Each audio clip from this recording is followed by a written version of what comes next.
I'm gonna cut. Soldier destroyed. Soldier destroyed. Nice. Nice.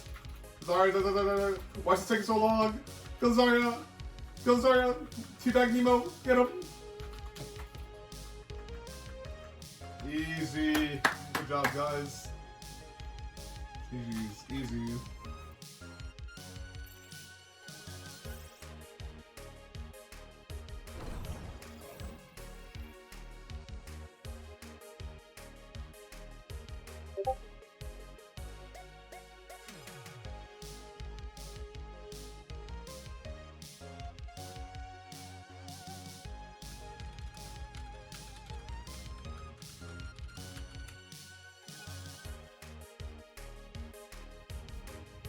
I'm in. Who the fuck are you? Ayo, what's up, fucker? What the fuck are you doing here? I'm the ExpressVPN mate, Fairy, and your data is not encrypted, which means your files can be seen by anyone. No, my replay codes. Fear not. With the power of ExpressVPN, you are able to safely browse the internet and share files. That sounds like it would cost a fortune. No, you stupid bitch. If you use this link, you get a 30-day money-back guarantee and 3 months for free. Wow, what a deal. Thanks, ExpressVPN Fairy. I'm always here to help.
Hello everybody, welcome back to BPL, week 5, day 2. I'm joined on the desk by Mara and Panther. Hello, both of Hello, you. we're gaming. We're gaming. I'm sitting here doing dumb poses. Mara's holding his camera. You love to I'm see trying to fix my cam, you know? It's a little messed up right now. As We're just you waiting can for teams to probably get see. in lobby, which is why we're late. It's definitely not just because we're BPL. We're missing some stuff. It's been a bit of a slow day to get ready. Everyone's tired, I think. But you shouldn't be tired for today's games. Let's take a look at the schedule for week 5, day 2. We have one more week of regular season after this. We start off with Resurge, Katboy Crew, and Sovereign Waffle, and Mara and Panther will be taking you through that. And then we have Mind.Hive Drip Diff and Clients Alpine at the end of the day, where I think we have Rain and Pioneer to take you through those. So this will be very exciting. Anything you want to highlight in your first 2 games? Katboy Crew Research, obviously. I mean, really, any research match is sort of exciting. Can anybody take them down? Not my team, that's for sure. Aww. And, hey, at least my team picked up a map on them. So. All right. I'm definitely excited to see the tank matchup here in this game. Peepo and Ender Peepo and Azu rather versus Ahi and Donk/Clones is definitely something I'm very excited to see. Like, those are some of the best, like the premier, the best tanks in the league. For sure. Yeah. Very exciting to see. Like, Research have only dropped maps in the mid-season tournament. They haven't dropped a map in the in regular season yet. They have 2 more chances to lose maps. It's either today against Katboy Crew or in week 6. What do you guys think? Do you think they're actually going to drop a map, or are they just going to 12-0? I want to see them drop a map. Not against Katboy. I want them to lose entirely to Malding, which is going to happen. Yep. Which, even though we probably won't play them again because we've already played them, it's going to happen. I'm telling you now, it will happen. Even if it's impossible, it's going to happen. I see. Okay. We can take a look at the standings. You can see you got that 100% map win rate there for Research. With still a map to play today. We're gonna get started soon. Just waiting for teams. I don't know where Invictus is. If you want to spam pin Invictus, you can. He's probably asleep. So we will do our best. We had actually advocating for violence currently. No, I wouldn't. And don't forget, at the end of today's games, we will have all of the information about playoffs. So playoffs will be starting on it would essentially be week 7. So 2 weeks yesterday, if that makes sense. So that's going to be very exciting. We have B League playoffs this week, Thursday, Friday, and then week 6 of regular season for A League, Saturday, Sunday. We got 4 days of BPL this week. Get used to it. It's going to be fun. That is a lot of BPL. Wowee. It's a lot of BPL. Just checking to see what the status is on these games. They're just getting things ready, but we can start talking about this first match, shall we? Research versus Katboy. You want to give us a little intro? Well, you know, Resurge are currently the invulnerable titans of the BPL.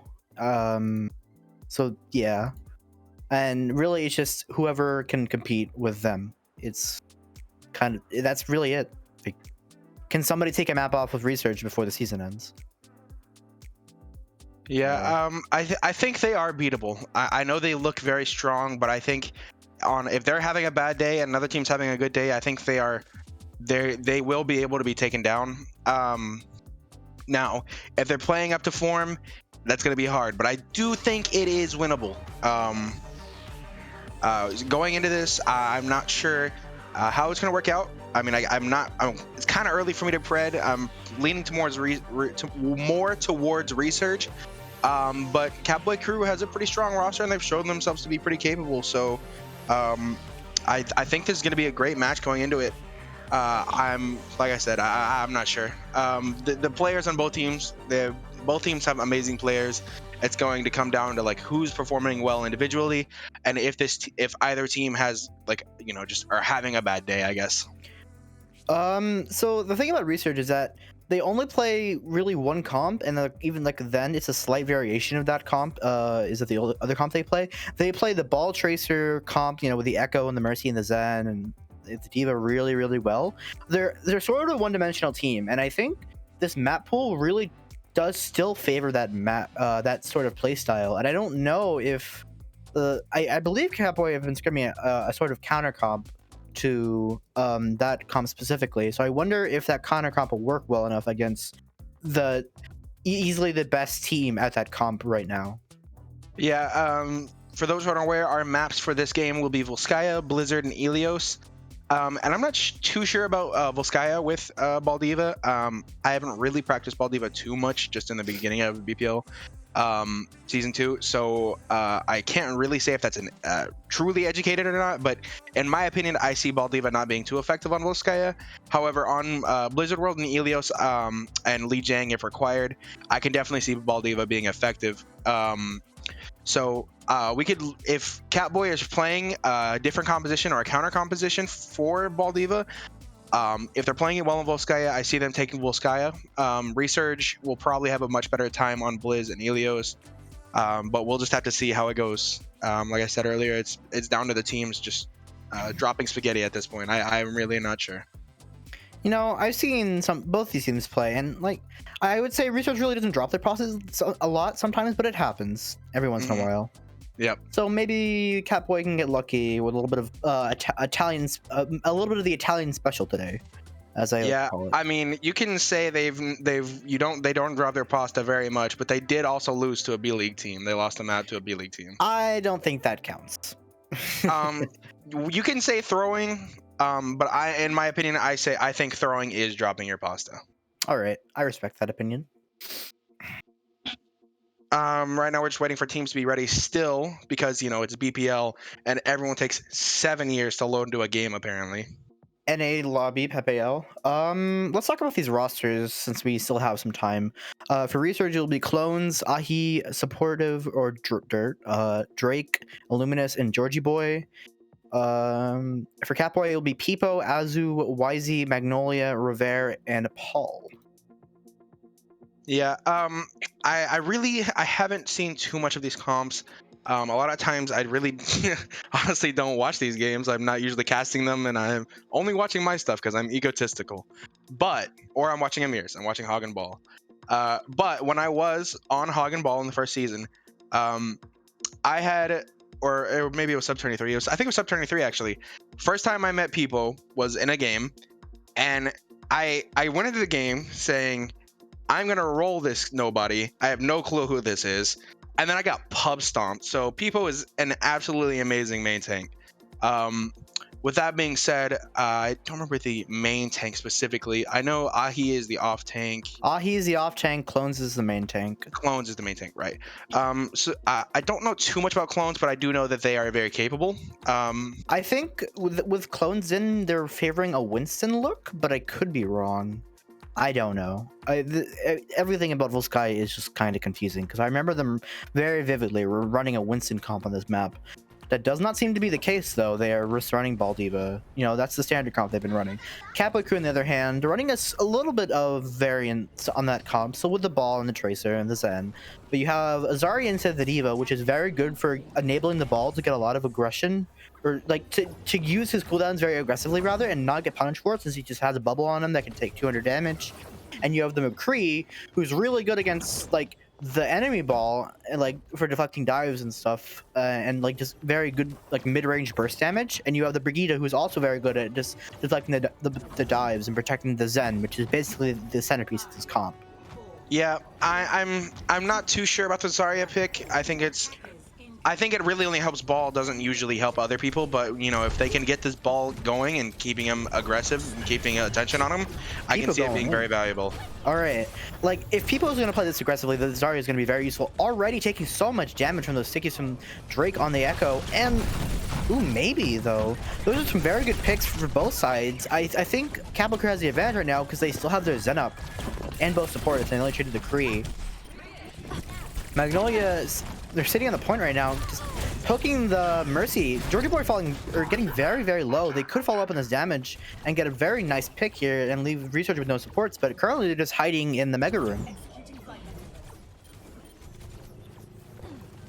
I mean, they're just not really doing much against them right now. Drake does find a pick on the Y, or Dirt rather, just find a pick on the Ys, but it's traded out for Ahi on the Diva. That's still a very good pick. Like, you want your Diva more than you want a Korean against this comp.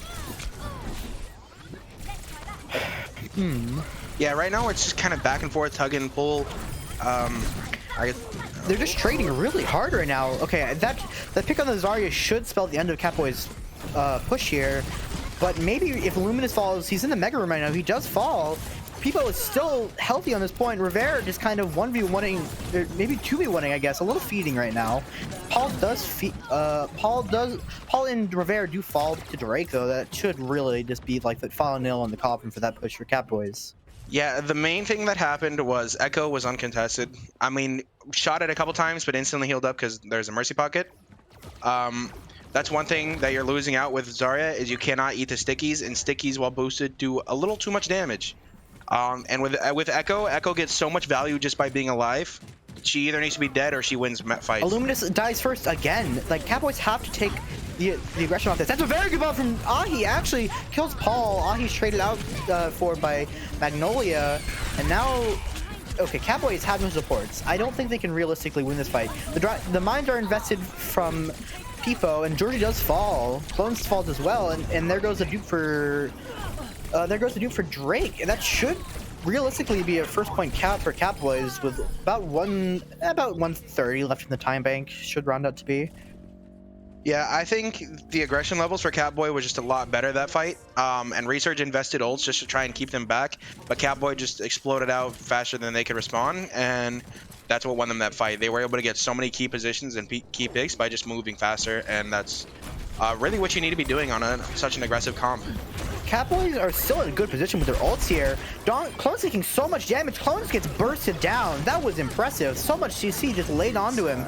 And now the Deadeye from Wisey just going to zone out the entirety of Resurge, and they might just get a stranglehold at this point with the ults that they have. Luminous falls to Wisey as well. That's massive. They get one tick. Close is coming back on this Diva, or on this ball right now, but the mines are used and Peepo was killed. Luminous is res as well.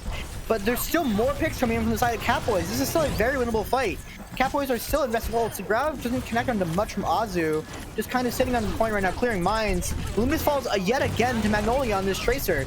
This is a great set. This is a great fight for them as long as they can win it.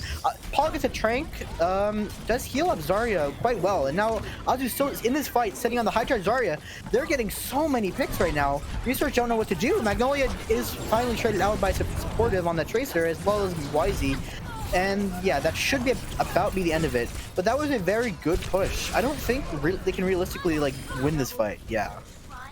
Yeah, that'll definitely spell the end of it. Like I said, this Echo's just staying alive for way too long. If you can get more than 2 stickies out, you're already getting so much value compared to like a Tracer. I mean, Tracer is doing their job. Magnolia is doing fine. YZ is doing fine as well, building a Deadeye's up pretty fast, and at least keeping Drake in check. But the Drake just needs to die. Keeping him in check won't be very. Is helpful, but if he's getting stickies out while they're damage boosted, it's gonna get so much ult charge, and then he gets another second life. Look again, he gets another dupe. Oh, like he used one last fight. Now you have 2 minutes. Illuminous dies again to Peepo in the backline, but Wisey might just fall to Drake with a dupe here. Yep, and that's exactly what happens. The DPS from Resurge right now are doing so much to just like. Even with the picks that they're getting, they're just coming back in and consistently getting trades, whether it be on their supports or their opposing DPS. And now, I mean, Resurge really did just kind of win a fight for free, other than using the dupe. And now they're coming up to almost 5 ults. And it could be 6 if he's getting these shots in. With that being said, though, Katboy does have probably 4 of their own. The only issue is not one of them is support ult, which would keep them alive whenever aggression happens. So they've really got to be either take some dry fights here and try and bait it out. Oh my gosh. Those damage stickies deal so much damage. You can't let this keep happening. Like, Azu on the Diva would help so much here to deal with Drake, but then you're back. Then Peepo can't play nearly as aggressively as he is right now. He's consistently getting first picks on Illuminous in fights where his team actually comes in at 6. And now it seems like they're making a swap over to a rush comp, but staying with the DPS because, you know, ults are pretty nice. Actually, nope. Magnolia does swap on to the Mei. Never mind. I'm okay with this. However, they've really got to be using these speed boosts. That's okay. That's what you need. You need to deny this res from Georgie Boy, or else you're just going to lose this fight. You need to probably save the Deadeye for the Echo's respawn as well. All right. Clones uses the mines on point. There's a Deadeye, but Ahi's just gonna kill YZ. Like, what is YZ gonna do? He's being left out to dry in the backline, and now bomb gets sent in from Ahi. Might actually be pretty girthy here. I believe it's blocked by the moving platform, but that looked like it maybe couldn't have been. There's a dude from Drake onto the Reinhardt now.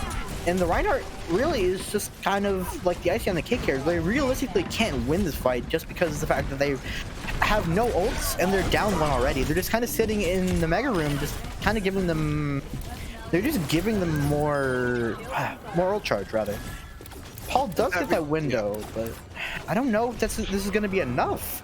And there's a full reset. Ozzy going on with the Diva. If they can I'm not even sure if they can get another touch unless Rovier just hits the biggest rollout of the century. He's got to hit the Jets. All right, why is he under the Doomfist? If Rivera can hit the Jets and touch, this is a good spot for them, but he almost has beat. So, all right, can Azu do it? Azu barely gets on in time, but loses his mech for it. Gives his team a fighting chance. They're already down one. Doom comes in. Doom taking a lot of damage. Does kill Drake somehow. The window comes out from Paul in the backline. If they can get some secured kills off this, would be very helpful for their chances in this fight. The mines come out for clones on the point and zone them pretty hard. The beat does, in response though, the beat comes back for Bear. They're kind of getting a tick right now. Good stick onto the Mei, but does get countered by the shift ability. There's the Blizzard. That should just zone them on the point. He gets a massive bomb into both supports. That's the end of the fight. There's no way you're extending this any longer than it's already gone. And there it is. The problem was Resurge's comp just ran circles around Katboy. I think if they wanted to go for a rush, they just needed to be a little bit more aggressive with it. I feel like they were just so zoned by Echo Stickies and just afraid of it. I'm saying a lot about Echo Stickies, but just in general, they were afraid of Ball. They were afraid of like a Diva, like rushing into them. They were just afraid in general. They were fearful of their lives. And on rush, you're probably gonna lose a person like in mid fight if you have any sort of way of dealing with Echo. You maybe don't, but they really didn't. So you're probably gonna lose one.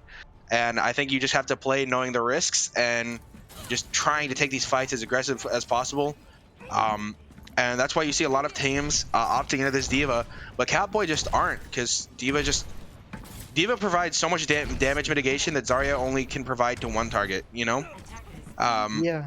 And so a lot of teams are opting into Diva now due to the fact that, well, she can help the whole team instead of Zarya just, you know, maybe body blocking, I guess, can help someone else, but typically Zarya really only gets 2 targets she can help, and one of them's herself. Diva can help everybody, and it's... So the comps are looking pretty similar to what they were like originally. Resurge, of course, running the Ball, Diva Tracer, you know, stuff like that. And Katboy, again, running the Kree, Brig, and the Zarya instead of the standard comps, or the standard heroes. Now, I mean, it's really just, can you hold first? Because, like, I don't think you're going to win a long game against the comp. They're just going to build up ults. Closely rolling to the backline right now, already taking a decent amount of poke, actually getting pretty low, but should be able to leave for a relatively free price. But now Ahi is just kind of sitting on point, and what are you going to do? They're just a deep on point. They're being boxed into the mega room, and now you can't touch. Paul does get a massive pick in the dirt, though. That's huge. The Tracer being down this early is very helpful, but I don't know if people can live long enough to keep ping-ponging on this point. Clones as well has a Discord on, taking a lot of damage. But they can just get a tick for free here. And Azu falls as well as Peepo. There's no tanks for Katboys now. And that's really the first point. Yeah, Resurge is doing such a good job of playing these long angles that forces Peepo to like swing out super far. And he's taking so much damage on his way. And really can't even stay in the fight longer than just like a slam and maybe a rollout. So they did such a good job of zoning them into that mega room. And even though they had a mega health pack, they just could not get Brig to get swings in for healing, while most of Resurge wasn't really even taking any damage. So it was just such a good play from them. I mean, they took high ground, then they took the mini, and like, what are you gonna do? You're gonna sit on the top left high, or the top right high ground and just like poke them, because you can't go to point. Like, what are you gonna do? Your tank's gonna take so much damage. Magnolia, again, gets another early pick on Illuminous, but from what we've seen from Resurge this map, they can just go in even with Illuminous down, which is very, very respectable for a comp like this, which is based around the Zen. Keep that Zen alive. Katboys, at least for the moment, have a slight reprieve from the constant pressure that is Resurge. But all right, I guess Dirt has decided to die to Paul yet again, which is, I mean, you need time to build up these ults against this comp because you're not going to do anything otherwise. Because Resurge is coming into this point with a six pack of ults, and they are going to, Cowboys are going to use all their mechanical skill and all their coordination to get any slight bit of value out of their ults here, because the attackers have such a good advantage. Even if they don't win this fight, they still can realistically build another good economy. And now Resurge is just kind of sitting on point, and they've taken a lot of control. Luminous is just sitting on the high ground. Paul comes out from Trank, or Trank comes out from Paul, or rather, and there's the bomb. Oh, the bomb's huge. It kills Wisey, who's on the backline with the pre-ult. I mean, I don't think you can win this fight down that many people. Clone is getting quite low, and the pulse is even from Magnolia, as Drake is just cleaning up at this point. I mean, this is really looks like map 1 for Resurge. Yeah, it's, from what I've seen, it's just, everything's just been so clean from Resurge. Almost everything they've been doing is just clinical, like hospital levels. Everything's sanitized, rehearsed, ready to go. I can't really say there was too many mistakes that happened there without going into a detailed VOD review that'll take me 3 hours.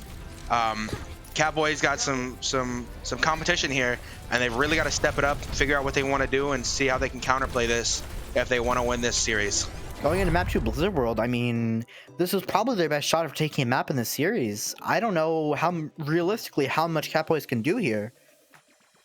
Yeah, I said earlier that I really don't think Ball Diva benefits from that map, but when they did try and pull out a rush, they were just getting circles ran around them. So I guess I just don't know what I'm talking about, or maybe they just played it wrong. I can't really say. It just did not work out very well. So when they tried to mirror it, they were actually already down because they swapped to the Diva late. So they just constantly were at a disadvantage for the most part. Even if they had positional advantage, someone would get forced out, or someone would take too much damage, or a number of things would go wrong, really. A number of things would go wrong, yeah. Really, before the fights even started. A good majority of the time when fights were starting, like pretty much all of the players were damaged enough to not really be able to fight. All the players we have a couple of subs here. We have Donk coming in for Clones, and Penglix coming in for YZ, and Camera coming in for Revere.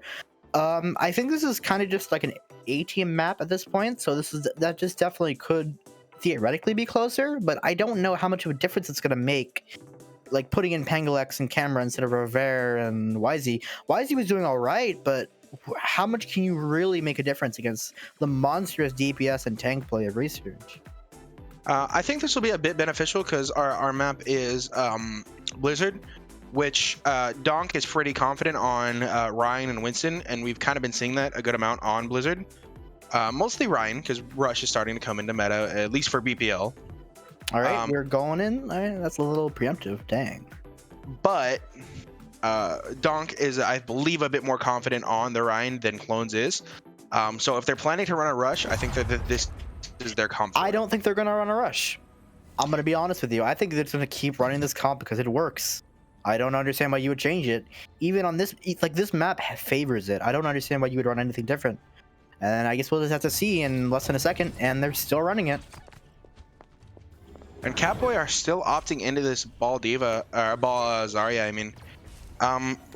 It'll be interesting to get their ideas for this, because Zarya, I see the idea, right? Like, I understand why it's you want to help the ball live, but at the same time, like, I don't know. I just really don't like Ball Zarya that much.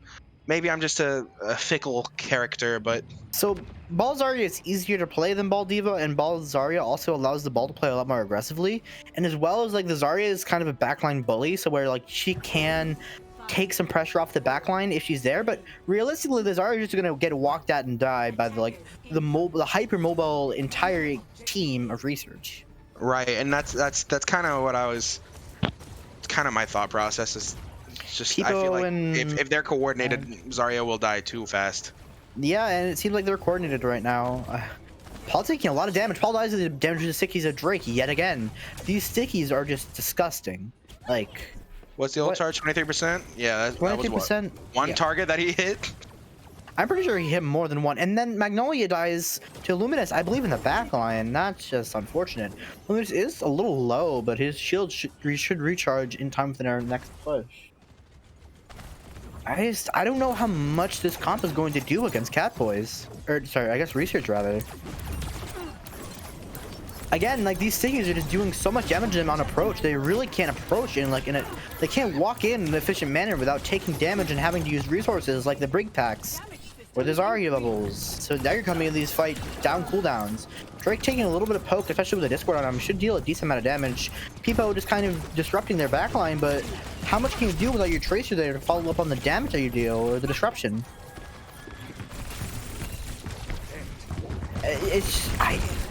Katboy's comp is just too slow. Research are playing so aggressively, and then again, Magnolia dies to Illuminous. Like, a Zen should not be killing a Tracer this much, I'm gonna be honest. No, yeah, but that's just not any Zen. That is also Illuminous OW. I don't know if he's got OW in his name, but it is, and he is an Overwatch player, and he's a very good one on Zenyatta. So I think we're just seeing it here that Magnolia is by no stretch of the word a bad Tracer. In fact, one of the better Tracers in the league. But Illuminous is an amazing Zenyatta and will hit those, and that's what we're just kind of seeing play out. What I'm seeing from Katboy is that they're taking too long to really do anything. So they're taking a bunch of poke in the pre-fight, and they have to use resources to even get into these, like to even get in position to stage for dives or to get space to like do anything here. So they're just dying over and over again, feeding the ults to Research, who do have 6 ults right now, and I mean, again, Pangalex dies to the Stickies of Drake. It's just, I don't think there's much they can do here. They're not playing decisively. Massive flash, and now, like, they're just going in. The stick is, or the duplicate is killed, but as well as Drake. But Magnolia dies, and Magnolia gets 2 with the pulse bomb. One's Drake rezzed. gets rezzed. So you got 1 there, really. And it was himself, or their self, sorry. Their self, yes. That I love doing that. Every time I kill myself with a pulse bomb, but I get a pick with it, I'll be like, got 2, you know? Yep, that makes sense. You did in fact get 2. Peepo again just tries to go in, but he's not getting the bubble, and so he gets booped by the Diva of Ahi. And now, like, what are you gonna do? Your ball can't make space. Bomb comes in from Ahi, and it's massive. Kills both supports. Katboy crew are just. I don't know what a proper metaphor is. Like, they're just moving so slowly that they're dying, like, before they can even get in. I don't think Katboy crew have gotten to pick this round other than onto Drake using the pulse bomb. It's hard to find words, really. Like, you're sitting there saying like it's what's the eye doctor's name? Optometrist, I guess. Optometrist, yeah. You care a lot about eyes, but we really can't see anything right now. Okay, Illuminous is in a bad spot right now. Might die. Donk as well does fall. People getting dangerously low though. Can they get a touch? And they can't touch. Oh no. They actually had a pretty good shot there. People wasn't able to use his mines at all. Oh, Katboy crew. The C9 poggers dropped in chat. Oh man, I agree, Paul. I agree. Yeah, it's just really I can't really say much except for the fact that Katboy are just moving at like a pace. Like, okay, how do I word this? Resurge are setting a tempo, and Katboy crew are not trying to set their own. They're just kind of dancing along to their own tune, to Resurge's tune, and that's exactly what Resurge wants, because they're playing a long-range comp that has disruption to try and poke them out and keep them from getting close to their backline. And it's seemingly working very well because they can't get close to the backline. Illuminous constantly getting discords out and winning 1v1s when pressured. Drake is playing almost a little too close as Echo, but not really being punished for it because they're putting in so much damage. And then Donk, and a lot of times, was in a pretty sticky situation, but was able to get out because A, it's ball, and B, Katboy crew have like 4 other targets to look at. Like, Research are just playing it so clean and so effectively right now. Katboy are just scrambling to find responses. And Magnolia on the Sombra. Interesting look here. I think, is that the first time we've seen Sombra in BPL? Nope, not even close. Okay, well, it's the first time I'm seeing it in a while. Resurge coming out with an interesting comp here. The Pharah Genji double bubble with Ana Mercy. I respect it. I respect the creativity. The Ahi Zarya is legendary. Now, can they get the draw here? I see it. If they just run this comp down mid, they probably will lose. So, I don't know. Resurge is kind of having fun right now. Dunk goes in, gets bubbled. It's dealing so much damage to Paul, but Paul should be able to live through it. Magnolia, though, does die to Drake. I mean, that's not a good trade. Georgie is picked by Pangalex, so maybe they have a shot here, but they have to keep touching this point, and who's going to touch point when you don't have your ball up? Right, Pangalex is kind of just, like, putting his carry pants on, and just kind of really getting really good picks right now. So, Dirt taking so much damage without that Mercy Pocket. What are you gonna do? The Sombra for Magnolia as well should just be securing a couple more kills and getting that also important EMP charge. Yeah, essentially the whole win con for Katboy is Sombra getting hacks onto, I guess really just Monkey and trying to keep Monkey like down, and then Pipo disrupting. Well, there's not really too much just to disrupt, I guess. Just keep pressure on Illuminous and Georgie Boy without getting slept, hopefully. Resurge making a couple changes. Actually, no, just made one. Dirt onto the Tracer now. Yeah. Pangalex just needs to keep shooting right now. Good slam, but can't secure the kill on Illuminous. Georgie Boy does get picked, though. Drake coming with the Blade. Drake is going to the backline with the Blade. Picks up both supports, but that really shouldn't be enough to cap this. And that's just another fight for Resurge that's lost because of this weird. I assume Drake's probably gonna switch here. Oh, Illuminous. I can only hope so. Especially without the Ana, they opted to not do the Nano Blade, and the Nano Blade is kind of the win comp. Yeah, Echo is back on the field, and this, but that's bad. That's really bad because you don't have an ult economy right now, other than Ahi and the Zarya, who's taking a little bit to build up this grab, I must say. Now Magnolia, you can just get a relatively free EMP. There's no CC on this team for Resurge. Now you hit Ahi with his EMP and they die, or people just falls over, I guess. Oh no, Drake is doing so much right now. The EMP does come out, doesn't connect onto. Oh, it actually connects onto both tanks rather. But I don't think that's just going to be enough. This really is just a series. I don't see a way they can win this fight unless Azu and the Zarya can somehow do something disgusting and inhuman, which doesn't seem like it's gonna happen. Pipo is just stalling for the inevitable here, really. Does get a pick on the Luminous, but just rezzed up, and that should be the cap.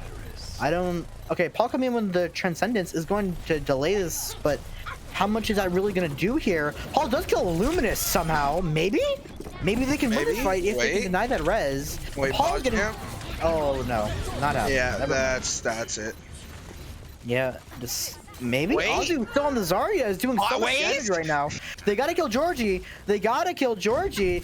The ball and the Tracer doing so much right now. Georgie does die, or should die, I guess. Nope, the defense matrix is just kind of an ability. They're still coming back, though. This is a good shot, but Resurge have so many ultimates right now. Ahi does get hacked, and I really think that should be it with the bomb. Connects on the camera, and that should be the last of their stall, because Azu's gonna get demacked and immediately killed by the mines, or by anyone else on Resurge realistically. And that's it. Resurge win to our series. GG's. GG's gamers. Yeah, it was. You said that it was bad because they have no ults now. They reset their ult economy. But what you forgot to realize was they've won every neutral fight in this series so far. Yeah, so they have. If they just get like 2 picks before the ults come down, like it doesn't matter. And that's exactly what we see happening in this play of the game right here. Drake just kills things. That was their game plan. Their whole win condition was Drake, have fun and don't die. That's exactly what happened. And that's what happened. While Katboy's win condition, interviews, maybe, I don't know. Oh, we're getting interviews there. I'll stop yapping, I guess. We got interviews? I know Solomon can hear us in the other channel because he set up this fancy new BPL bot. Fancy schmancy BPL bot. And nobody's stepping into the waiting room. No one's stepping into the arena. Are they intimidated by our husky boy power? Who knows? They're intimidated by my neck beard I haven't shaved. They're kind of just sitting in their channels right now. Yeah. What were your thoughts, Panther? I want to hear your analysis. You know, put on your My glasses a little monocle bit. and thinking Yeah. thinking cap. Adjust your glasses. You know, you put your Do the anime Yep, there middle you finger go. push There up. you go. There you go. All right, let's hear it. So my analysis is DPS kill stuff good. Pretty much that's kind of what happened. Really, Yeah. I can't really say there was too much differently because for the most part it came down to Drake getting pretty massive picks with either stickies or just long range poke or all inning with that beam because Echo is very strong. And it's kind of just how it works. But on top of that, you also had Dirt on supportive on Tracer, just keeping so much pressure on that backline and denying the ability for healing for the rest of the team. Because typically the supports were having to like protect each other or stick to each other or just constantly have someone on them, whether it was Dunk or clones, or it was supportive, or it was Drake in the sky. They constantly had so much pressure, and it wasn't really being alleviated 9 times out of 10. So I think we just saw that the healing was kind of down for Katboy, and the DPS was up for Resurge, and that's not a good combination for a Katboy. And that's what we saw, really. Well, we have a couple players coming in for interviews here. Just give it a quick second. All right, there they are. Hello, Donk and Clones, rather, from Resurge. Hello. Howdy. Hello. So, what are your thoughts on this match, if I may ask? This patch? This is match, not this patch. Yes, give us the state of affair on the meta. They sent the 2 illiterate tanks that can't hear to do the interview. Bro, the actual answer is I listen to what Ahi does, try to do it as best as I can, and get carried. It feels great. Yeah, pretty much. Yeah. We're just interchangeable cogs in a machine. That's completely justifiable. What do you think of the ball Zarya coming out from Katboy crew, if I may ask? You know, is there much of a difference? What are your thoughts? I mean, as a ball player, when you're playing against Ball Zarya, it basically just doesn't change anything. It just makes you able to slam a little bit easier because D.Va can't boop you. So Yeah. it's like, yeah. Yeah, you go, Clones. Oh, I was just gonna say, like, it plays a little bit more like double bubble, so it's a little bit trickier, especially if they get some good stuns on you. The ball Zarya has to play a lot slower because if that Zarya is not ramped up, then the D.Va just runs her over and she just dies. And that was like a key part of some of the things that we were doing, is just like as soon as you see the Zarya use bubbles, you just go on her and she just dies.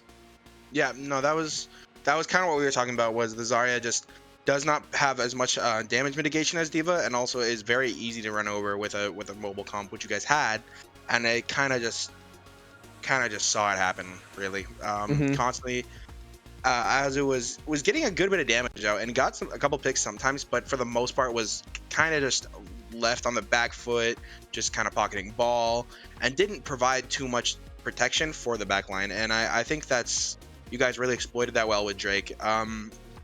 What were you two's thoughts on, like, I guess specifically, like, I have a question, actually. I don't really know too much about Resurge. So Donk and Clones, are you guys like about the same on ball, or do you think one of you's better than the other, or what's kind of going on with that? I personally think that Donk is the better ball. He's a lot more patient than me. I think Clones is the better ball. He's a lot more aggressive than me. I see. Yes.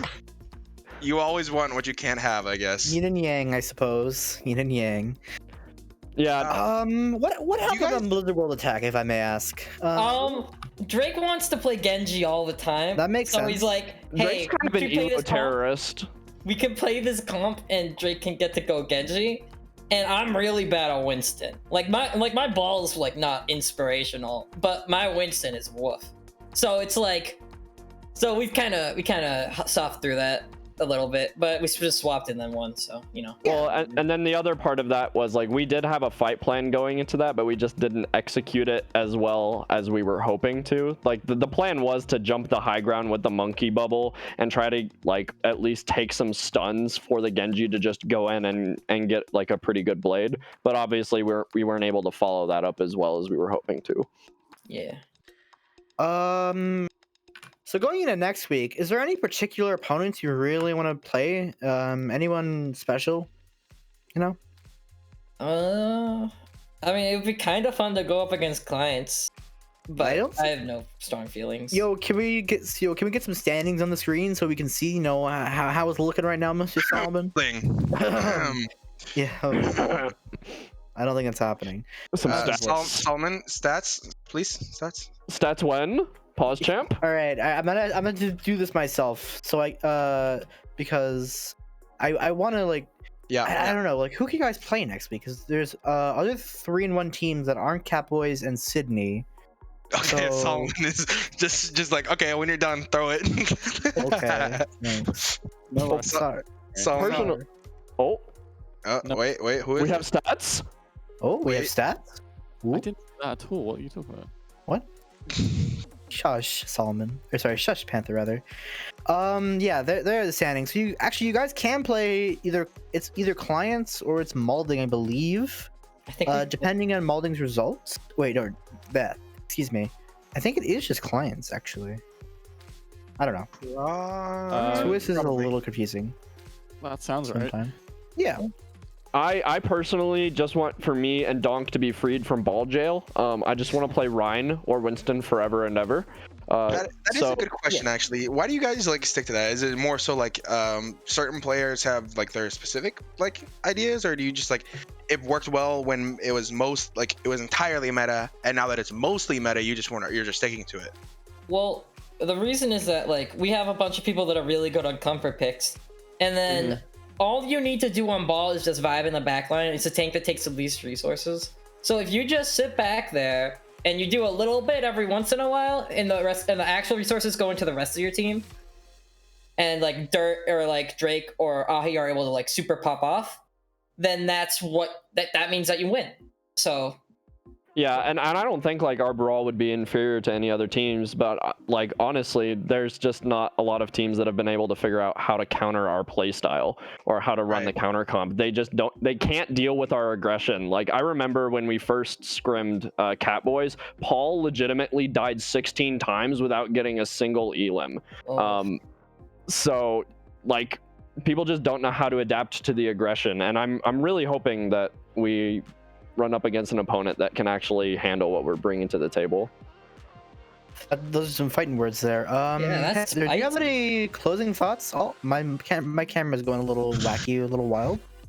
Closing thoughts. I'm not really good with the thinking part. Give me a second. Neither are me or Donk. Yeah, well, I think closing thoughts are our next map is Saw versus Waffle. Make sure you stay tuned. Thank you so much, Donk and Clones, for interviewing. And Donk, thank you for almost giving your ideas of what this meta is like. Yeah. Anytime. Thank you. Sorry for steamrolling Donk. Alright. Goodbye. Bye, everybody. Bye. See ya. See ya. Alrighty. Make sure you guys stay tuned. I did say this already, but make sure you guys stay tuned.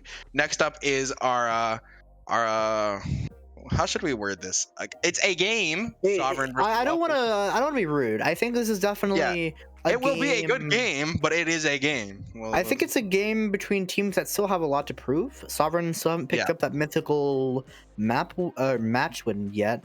Waffle, I believe, I picked up one, and that was against Pug X Passion in week 1. So this is teams that are both facing. They're not in great spots right now, but I definitely think both these teams have a chance to look better than they do right now. And I definitely think against each other, that's how it's going to happen. In every map that Waffle, or every match that Waffle has lost, with exception of against clients, they have picked up a map. And they looked very close against Majesty last time. Last week. So this is, they've shown themselves to be like up there with these other like mid-table teams. They've just got it. They've just yet to cinch that win. Those more wins, I should say, other than that first one against Punk Expansion.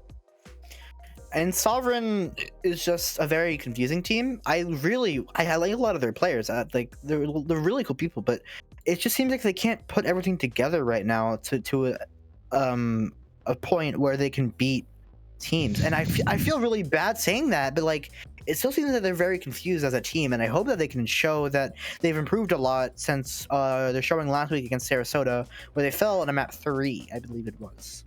Alrighty, yeah, we are gonna set it to break. We're being yapped at right now, so bye everybody. We'll see you in a few minutes. Goodbye.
Hello. We've returned. Hello, we are back, and now we have animal companions. I have Stewie, and he has Galera Lamp. Galera Lamp, yes, the greatest thing. So we were talking about this a little bit before the break, but what are your thoughts on this game? You know, do you have anything else? Yeah, I do. We have looked at some prepared notes. So now we have actual things to think about besides Sovereign versus Waffle. Like, oh, these guys have lost most of their matches. Now that I've looked at the notes, I do want to point out the DPS line for both teams. We've got All-In, Protein, and well, Protein's kind of been on support recently. Mahir's But we been have- playing, or Protein's mostly been playing for like support, yeah. Yeah, but Protein, Mahir, and All-In have been playing support like throughout the season, and all three of them are pretty competent DPSs, and All-In has shown himself to be like no memes, just genuinely a pretty decent player, you know. And Waffle has Yahoo and Yahoo and Dubu. Dubu, yeah, the ooze. It's there's not Dubu on this list. I think it's like updated or It's maybe Gold played on it. Dominator on this list, I believe. Ah, It's okay, gold. Yeah. got it. Well, Yahoo and Dubu have shown themselves to be pretty competent. I'm personally going to give my edge to Sovereign, just in the DPS area itself. But I guess I really haven't seen too much of Waffle. It just I played with Sovereign, so I kind of have like a bias there. So you know, I should say I rung for Sovereign, so that I am biased a bit. So my edge I'm kind of giving to Sovereign, but I'm not sure how the whole game is going to play out. I'm saying specifically for the DPS, I think Sovereign are going to like. You have any players you really want to watch out for here, other than the DPS, I guess? I think Jordan is a good one to watch. Jordan sometimes kind of makes in-game like decisions that are a little funny, but has great mechanics. And when the fight kind of breaks down, Jordan is kind of someone you want to be watching.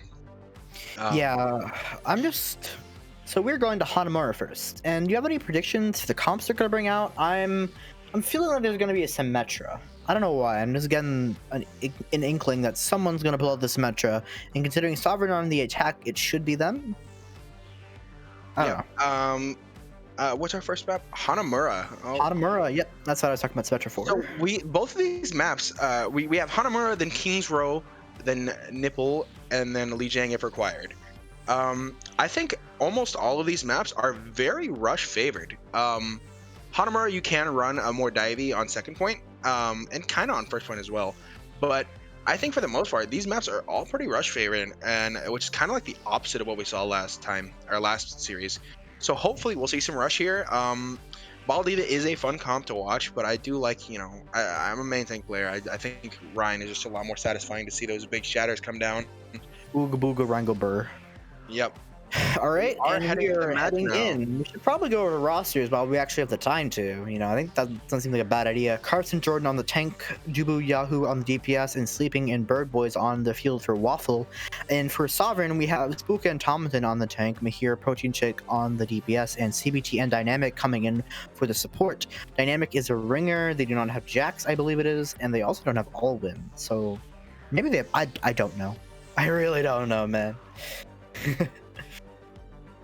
All right, and yep, this is about as much as I predicted. Both teams are running Rush, Sovereign are running the Sim. Yeah. But currently in spawn comps, we do have Tomathan on the Sigma, which I think is a comfort pick for them. And they do like to pull out the Sigma, but I can't really say for sure. I haven't seen too much of that player. I guess I just don't watch enough BPL. Oopsies. Tomathan is a newer pickup for them. Right. I do know that, yes. And they're a tank player. I really don't know a lot, honestly. We're both smooth brains. I don't know a lot about Tomathan. He's relatively new to the community and all. Right. Yeah, so there's a rush. It's coming out here. I think this Sig makes a lot of sense because you can protect the Symmetra teleporter from being destroyed, at least initially. And it also is just, you know, it's solid if you want to play slower. The Sig rush is still viable. There goes the teleport onto the top left roof, and now they're getting point control. Great Maywell coming from Yahoo, putting a lot of pressure in onto Jordan. The lamp comes out though, and the Symmetra turrets are doing so much damage right now. CBT's lamp does fall, but CBT almost has that window already at 50%. Spooka does fall to carts, and then both teams have lost their Rhymes now. This is still a very scrappy fight, and they're just continuing to trade, but it should be in the favor of Waffle now that there's a lot of picks coming in. Even with the high charge Symmetra and everything, like you can't do much when you're down both your tanks and both your supports. Yeah, both DPS ended up being super low, and we just saw, like, you know, when they have a Baptiste alive, you're just not gonna win it. That should be good for Sovereign here. Sovereign though coming in with a Symmetra wall and a window very crucially. Sleeping already has their own window though, so if they can put it down early, they won't be able to put that teleport in. Jordan is well having the shadow. Spooka only about halfway right now. The wall coming in from main. The shadow from Jordan hits both Tomathan and Mahir. If at least the picks, you're down both your Sig and your May, which is a lot of your damage and your zoning. But Jordan falls in return as well as Dubu. Tomathan on the Sig right now dealing so much damage with this window, and that should be a first point cap for Sovereign with a decent timing as well. About 2 minutes, I'll say, 2:15 around there. Yeah, I'd say Hanamura is one of like the few maps, besides like Volskaya, I'd say, that are like few 2CP maps that are easier to hold first. So winning Hanamura first with a significant time bank is significant, and I think we're seeing Sovereign playing pretty decently here. Unfortunately, that first fight took a little bit too long. And they did lose. Still in a pretty decent spot right now. Yeah, but they do have a healthy time bank and a healthy amount of ults coming into the second point. There goes the onto the high ground, I believe, or onto the point, and now they just got a tick for free. The grab comes out from Karts, picks up the entire team, but with the beat in the lamp, there's not much from it. The Blizzard as well, it's massive, freezing it all up for Dubu High Noon just to clean it all up. Dubu gets a 4K, and that should just be another one fight for Waffle. Dubu gets a 5K in that fight, you know, that's okay. Yeah, no, it's kind of pretty decent. All right. So Sovereign did invest quite a few ults there using the beat, the noon, the shatter, the blizzard. Got a tick, which is better than nothing. I'll definitely take it. Yeah, on 2CP, you want that tick. It's irreversible progress. You have a checkpoint, and now you just need another one of those, and then you get. Yahoo said they have an early Maywall here. Splits out Spooka from the rest of their team. Spooka's getting frozen and just gets melted by Jordan on the Rhine. With a pin is so much damage. Good flux catches both the tanks, but with the immortality field, the damage really can't do much here. Jordan as well, dropping the shatter, hits up two yet again, and now that's really just it for this fight. They're just investing ults to clean up and get more ults. Stonks up for Waffle rather. Yeah, that was kind of a silly flux there for Tomathan. After you're down, yeah, I was about to say we were probably gonna see a switch. Tomathan was already down Spooka and then decided to invest the flux, which I think really can only mean you're swapping, or I guess you think the fight's winnable, but you really need your Reinhardt on this composition. You can't win, especially on 2CP without your Ryan on rush. It's just not happening. Now you're coming in this fight with only a window versus the window to beat the Grav and coming up on a Blizzard and a High Noon.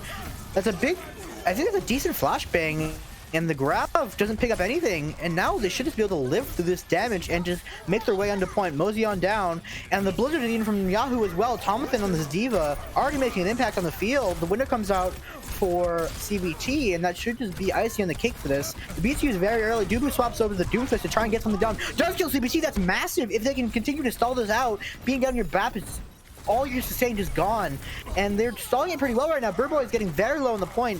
I believe it's Jordan's pinging out here, gets countercharged and should die very, very quickly. And now this is really just stall coming in with Sleeping dying as well.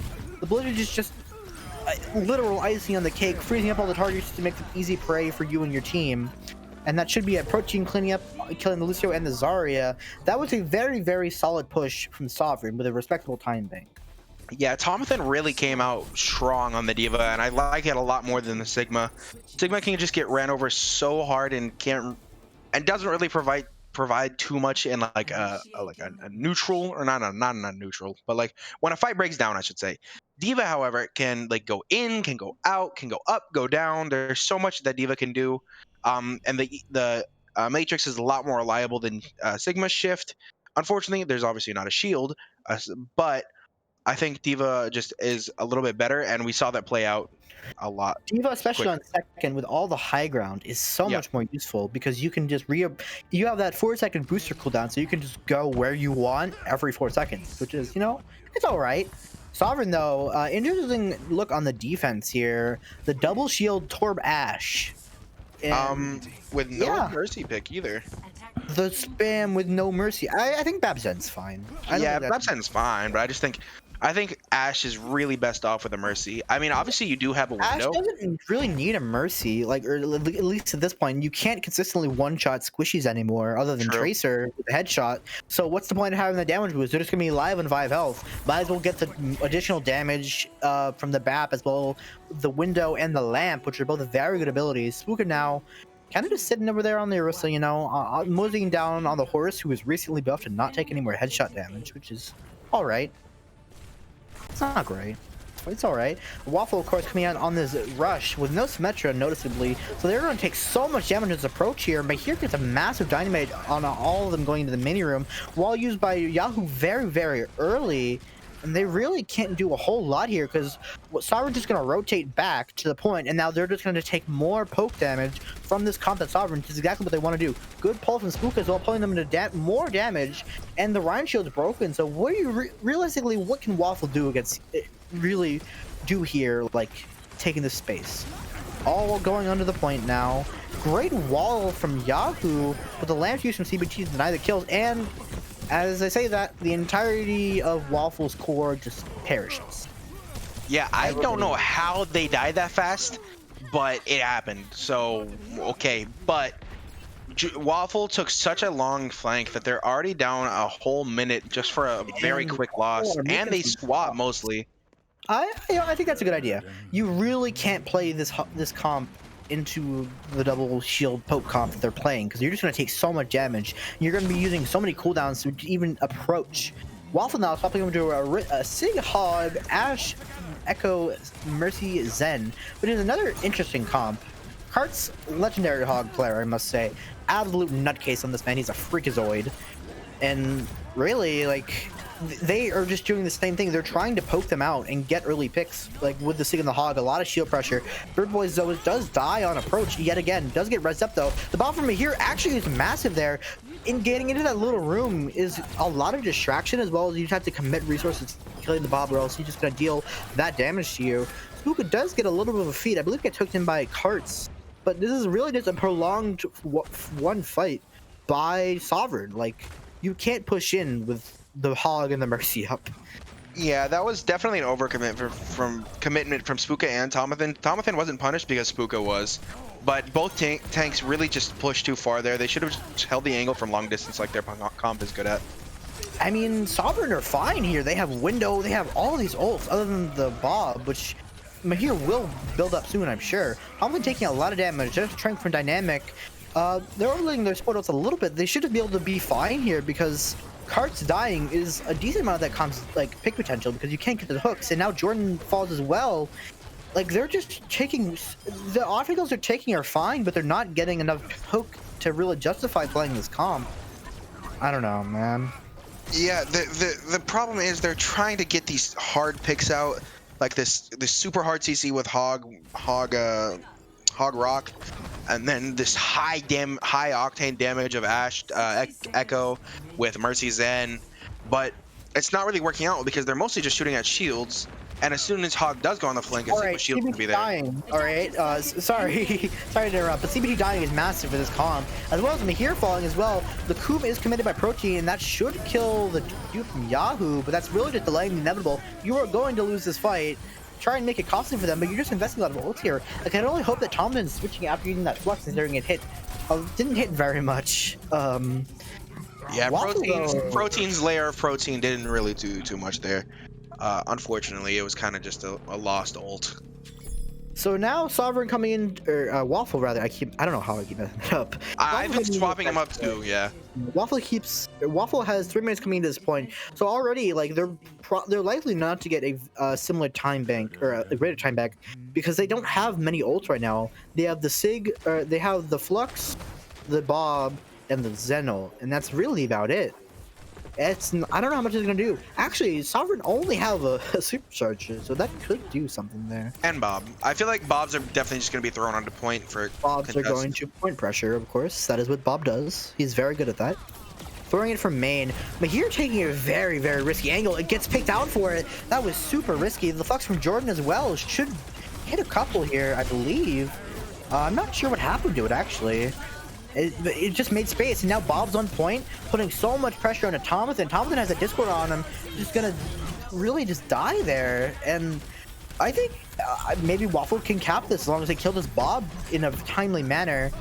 Dynamic is just kind of sitting on the high ground right now. Gets picked up by Dubo. Dubo on this Ashe is doing so much damage right now, and they may actually cap with more time. The ball barely not. Barely, but this is just how much can you delay here? Purple does die as well as the Trent coming out for Dynamic, so that might actually be enough here. Karts is taking so much damage using that hoggle, he can't do anything, and now that's awful. That is real bad. Yeah. Oh, Sovereign are on the edge right now. That was a very, very close fight, and now they're just going back over to that pick comp, and now Waffle still have some ults, but I don't know how much they can Sovereign do. has none because they wholesale swap. Sovereign have none, actually. Maybe this is definitely still a chance for Waffle here. But they have to attack fast because like that timing is going to drain a lot faster than you think it does. Who gets a dupe early onto the Sigma, but it's just getting melted out of it right now. Maybe not. All right. Okay. Oh, he doesn't get it out. Okay. And a cap. Wait. That happened. And there it is. That's not the worst time bank they could have gotten. They are only about a minute behind. It's not unrealistic, but they can still scrap this scrounge this map like from Sovereign right now. But Sovereign or Waffle rather are gonna have to come out on this attack and attack a lot faster than they did this round, considering I believe they capped with around 30 seconds ish. Yeah. I think the main thing was like the copy just did not die really. Like, and even though they all committed on a copy, it didn't die fast enough. And then while they were doing it, they exposed themselves and lost a couple. So I think either maybe just play around your shield a little bit better and let the copy just do nothing for like 5 seconds, or commit harder. I guess were really close to killing the copy there, but like there was a lot of appeal for it by the supports of Waffle, and now Waffle is coming out on this attack with the exact same comp they were running Carlton Jordan, you know, on the Hog and the Sig respectively, and the Ashe, Echo, and Mercy Zen. Sovereign as well is just playing the same comp they were playing previously. I'm still not sure about this Hog pick because I think it's just gonna feed so much ult charge, but I suppose there's nothing really about it that, well, okay, sorry. Karts is just comfortable on it and they're relying on this picks, so they're gonna run it, I guess. Yeah, it's definitely a good, decent chance for them here. I wonder how much they can really do. Kart's taking a lot of damage very early on, gets melted down almost immediately. That was disgusting. That Discord just adds so much damage. And really, what are you gonna do when the Discord comes for you? Alright, we're back. Nice. Alright. Waffle are down to 30 seconds here, and they have to make a last-ditch effort. Thompson taking a lot of damage early on. If they can secure killing that Sigma, it's going to be a very, very big pick for them. Jordan, though, falling early again. Mahir and Dynamic are getting quite low. Dynamic does get picked, but the tanks from Waffle are just gone. The poke comp from Sovereign is just doing so much right now. What is the Sig and a Hog gonna do into 2 shields? There's 2 of them. Yeah, they couldn't get space going. They couldn't get entrance because all Hog does is take damage and then maybe get a kill every now and then. Kart's Hog is legendary, but it's really not a a viable pick against Sovereign's Orisa Sigma comp, I must say, because like you go in, you get discorded, you get rocked, you maybe get You're being shot at turret the whole time. It's just, how much can Karts realistically do there? It's not a lot. You know what he can do? Feed 900 ult charge. That's exactly what he did, baby. They ended that 1 minute round attack, I should say, with plenty of ultimates. A good handful of ultimates. I don't like it was like Halloween and it said take one and they took the whole bowl. They really did take the whole bowl, and they're just running it again. I think it works better on the defense, but Sovereign are just running out with this Mace Metra, and we have a pause because Dynamic has disconnected, I believe. We're just tactical drawing. says sleeping.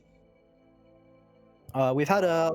So, what do you think about this comp from Waffle, if I may ask? This I don't think it's good. I really don't think it's good.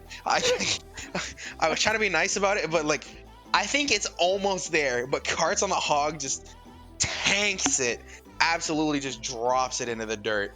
Like they're so close to greatness, but like Sigma, Ash Echo, Mercy Zen is so much damage, and Sigma's got a good amount of sustain for the most part, and pretty good damage. And then all they're missing is just like that other tank, because Carts, don't get me wrong, Hog is good at getting picks, but when it's against double shield, you're just gonna be shooting shields. That's pretty much all it is. And Hook is probably gonna get blocked. And if it isn't, you have CBT's Immortality, you have May freezing you, you have Rock, you have a pull. There's so much you have to deal with on Hog that he just can't deal with. Sovereign are going to teleport on point and just sit down.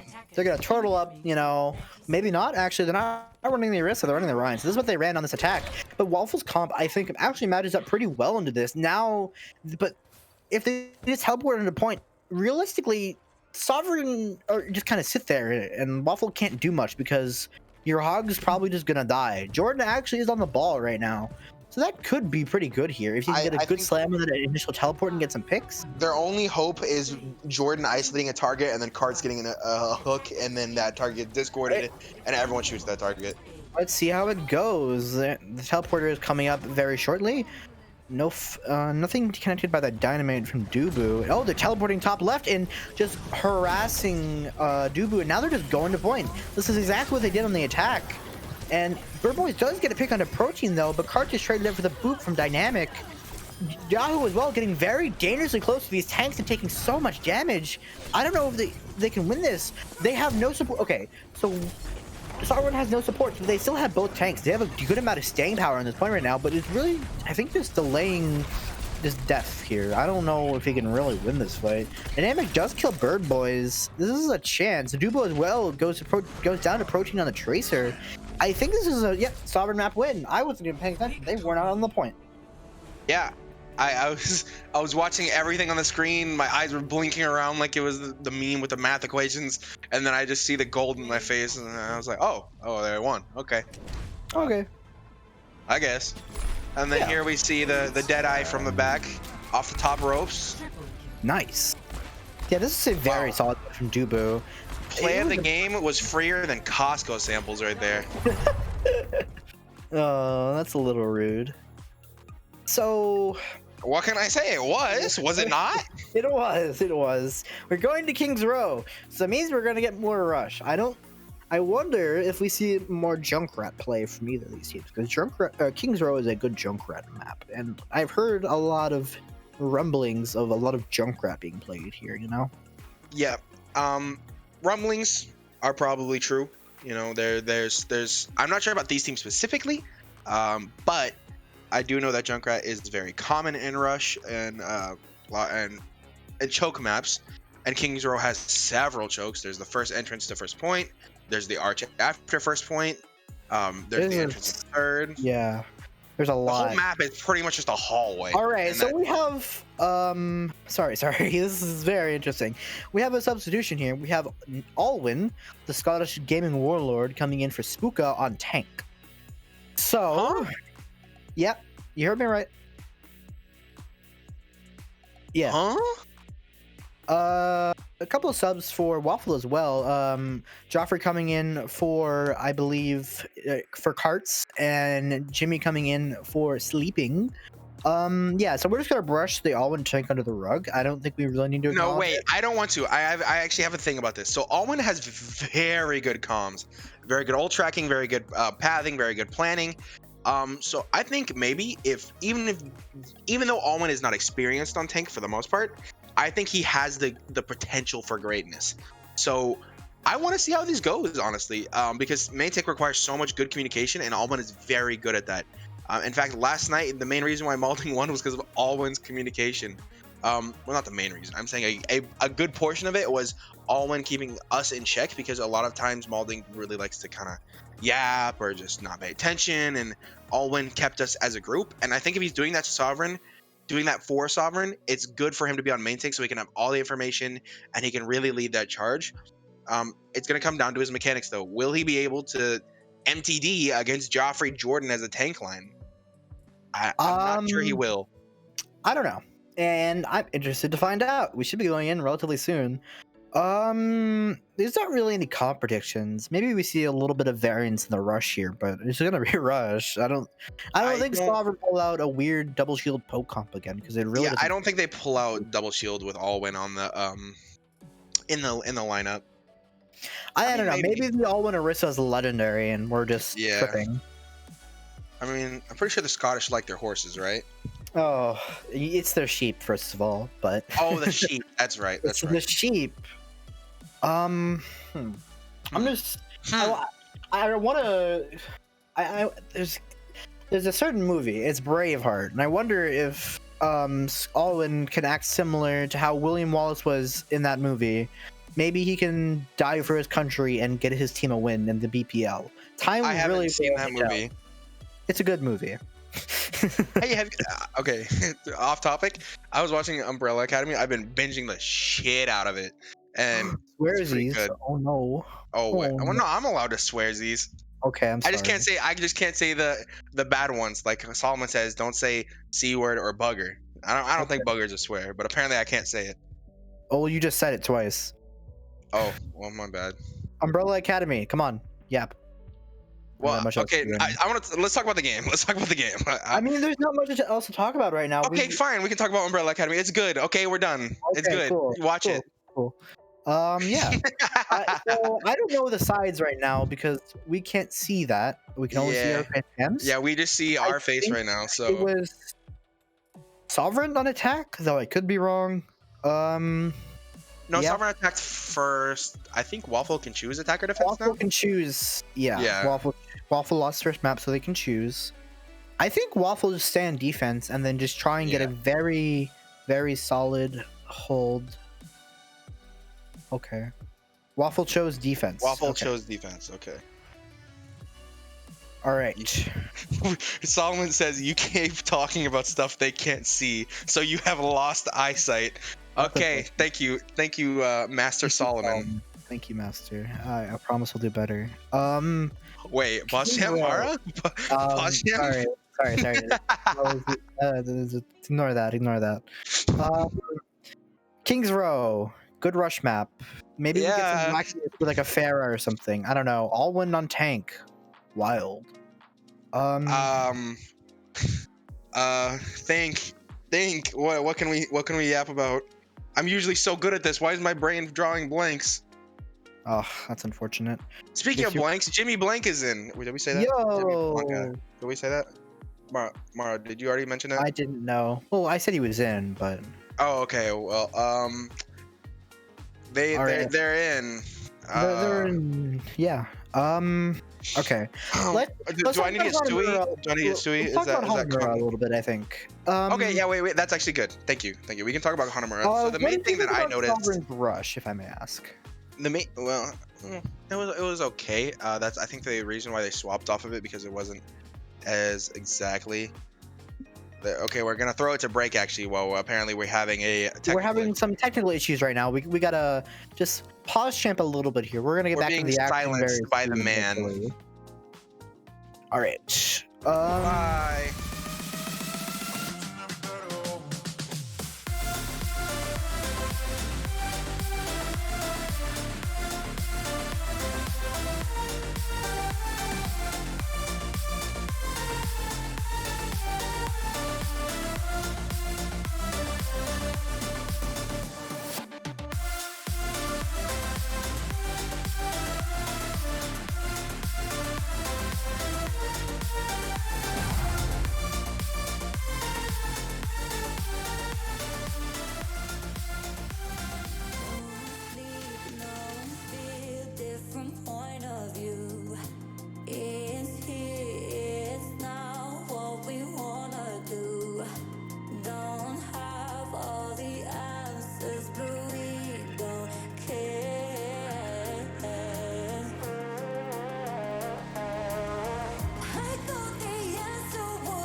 small little hiatus. Just some technical issues is all. We should be all good, hopefully, for the rest of the series.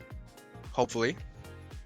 The technical issues have been untechnical, and we should be getting back in the game here. I was told by our beautiful lobby admin Bo that both teams are R.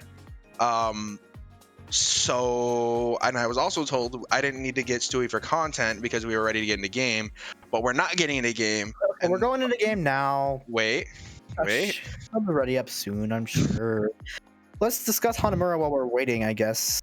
Oh yeah, we were doing that, and then I cut you off. It's okay. I think the key thing that we saw was Sovereign was just really kind of putting on a clinic with the double shield. However, on this map, double shield's not really favored because it's a little bit closer. So I think we're gonna have to see how they adjust it. Yeah. You're probably just gonna play Rush.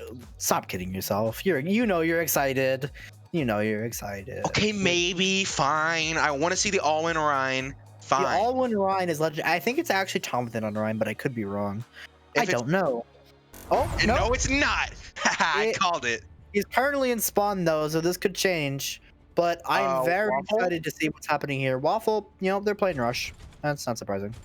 Oh, okay. They had the Hog Sigma Bastion locked in for a second, and it was a little Monka W. Put the fear of God in your eyes for just a second there. Ooh, Mahir on the Echo is a pick that I want to see, actually. Mahir's he's a good guy. He's kind of a gamer guy. The Dark Lord, the legendary give London a Jersey Star on Twitter man. I meant to bring this up earlier, but for our information page, we have pronunciations, and Joffrey's is Gay Ming War Lord. Yeah, that's a good.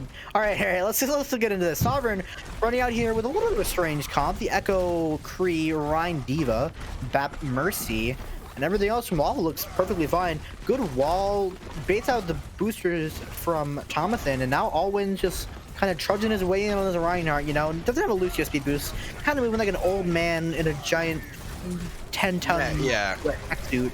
But they should be okay here. The land from the really early from CBT gets destroyed, but Dubu gets picked by Protein, but Alwyn traded out in return, and now there's no lambs on either side. This is still a decently winnable fight for both sides, but it's still probably pretty favored. Joffrey taking a lot of damage though. Joffrey's shield is very close, very dangerously close to breaking right now. Joffrey taking so much damage. The early win from Jibby though should delay their push for even a slight bit. A Protein now coming in with the High Noon and the window. Mahir as well, getting close to that dupe. And all those ults are used in tandem for a dupe onto the Baptiste of all characters. And now they're just retreating into Hotel because you can't really peek two windows at once.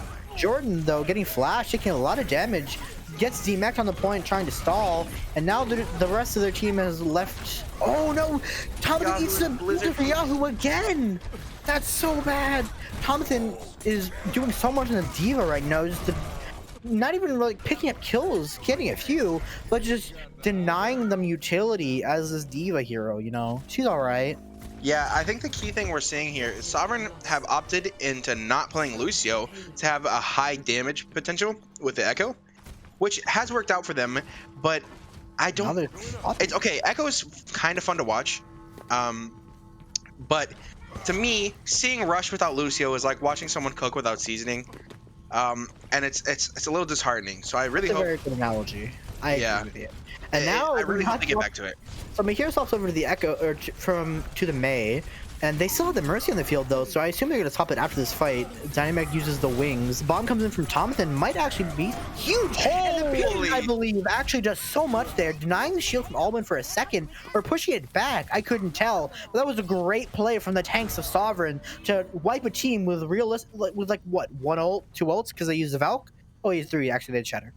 My apologies. Alwyn really good shit, honestly. I can't say too much other than that was really well played.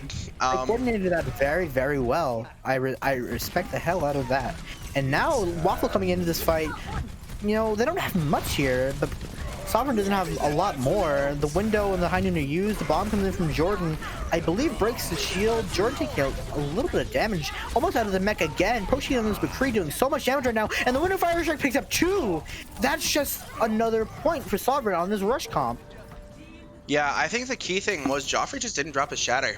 Alwyn's maybe he died as his shield went down, but Alwyn's shield got broken by bomb. If he had just dropped shatter, it would have been like a 5-man. Granted, they were behind cart, but still, that's like 5.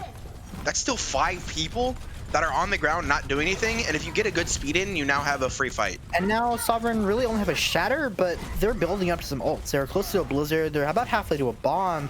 Waffle, on the other hand, just have a shatter. Bye, Tom. Oh, he landed. No, sorry. I thought he dropped the map. Very close. Jordan, again, getting so low.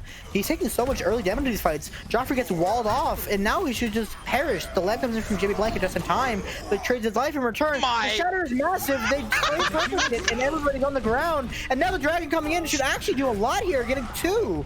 That should be enough. Alwyn flubs the charge a little bit onto the cart. And now... Did we just see 2 Rhines drop? Yep. What? That was we saw all 12 players on the ground at the same time. The whole world stopped. Time froze. Just for a second, the time froze. But now Sovereign coming into this fight with a lot of ults, and Waffle not having any. Protein coming out early with this high noon here. Guys, a massive pick on a Bird Boy. No Lucio for the Rhine of Waffle, and now the tank line is just falling. Blizzard as well, just to zone out of this point. Here on this maze doing a lot right now, just zoning out, getting these disgusting walls onto Joffrey, just killing him outright. It's gross. And now Waffle coming out here just for stall picks, but they're coming in with potentially a 3-minute time bank. Yahoo does get a pick. That's a massive bomb from Jordan that can actually open it up for them if they can stay on point for long enough here. That Jordan's mech again, but Bird Boys is still on the cart on the Lucio, getting dangerously low, gets shattered. Joffrey coming back on the Rhine now with the pin onto the cart. Doesn't pick up anything, but it's still there. The lamp as well is massive, keeping the tanks alive. Joffrey's still just sitting on the cart. He's doing so much by just being alive. You can't cap when there's a Rhine with a full health shield just sitting on the cart. And now Waffle come back with a good stall here. Dynamic as well gets booped off by Bird Boys. The Lucio 1v1 is won by Bird Boys, and now this should just be a very, very, very skin of your teeth hold by Waffle. Or by that bomb completely opened it up to a 3 CP right there. As soon as those 2 died, they were now in like stall range because they didn't have the like damage output, and that's exactly what happened. We saw it play out. That just, you know, as soon as those 2 died, Waffle just 3 CP'd the rest of the fight. I'm pretty sure that was unintentional synergy from Yahoo and Jordan uppercutting the Rhine into the air so you can get that free bomb on the ground. But now Waffle, their ult economy is looking pretty healthy here, but Software coming in with 5. So, you know, this could really go either way. With the Pulse Bomb and the Meteor Strike and both support ults, you could still make a stand here as well as nearly having another bomb. And here they go. The window's used very early by CBT. Shouldn't get too much. And the Shadow's blocking Joffrey, but Joffrey is taking so much damage right now, getting frozen up. And the Yahoo gets a massive Meteor Strike onto the front line of Waffle, of Sovereign rather. And now it's just another solidly won fight. But Waffle used everything there. But Sovereign pretty much did too. I mean, they're coming up on 2 ults, but they will have a better ult economy. However, it's not going to be by too much. Deadeye is, for the most part, not the greatest. Doesn't really do too much. The only big ones are bomb for both teams. Yeah, like, all right. That's actually a very solid bomb, I think, from Jordan's. Forces the lamp really early. Now Thompson has to respond to his own very likely, or else he might just get demeched. The bomb... Oh no! Joffrey gets caught out in the open. I think, yeah, Joffrey got caught out in the open because his supports were sitting in the mini room to avoid the bomb, and now this might just be a 3rd-point cap for Sovereign. I don't. Yeah, they've got to clean it fast before they get 3 CP'd again, but it appears that's what they're doing. Joffrey coming up with close to another shatter if they can live for long enough. Dubu about to touch cart after, I believe, on the Tracer. Yahoo making over... Oh, my God! Oh, never mind. Okay. I thought that hit more than it did. Yeah, from our POV, it looked like... Well, I think Program had the same POV. It looked like 3 people were going to go off. I was gonna be surprised if they somehow did that again. That would be a little ridiculous. Sovereign capping with a little bit of a question. So having time on the board is Very infinitely better than being stalled to overtime, and thankfully they weren't.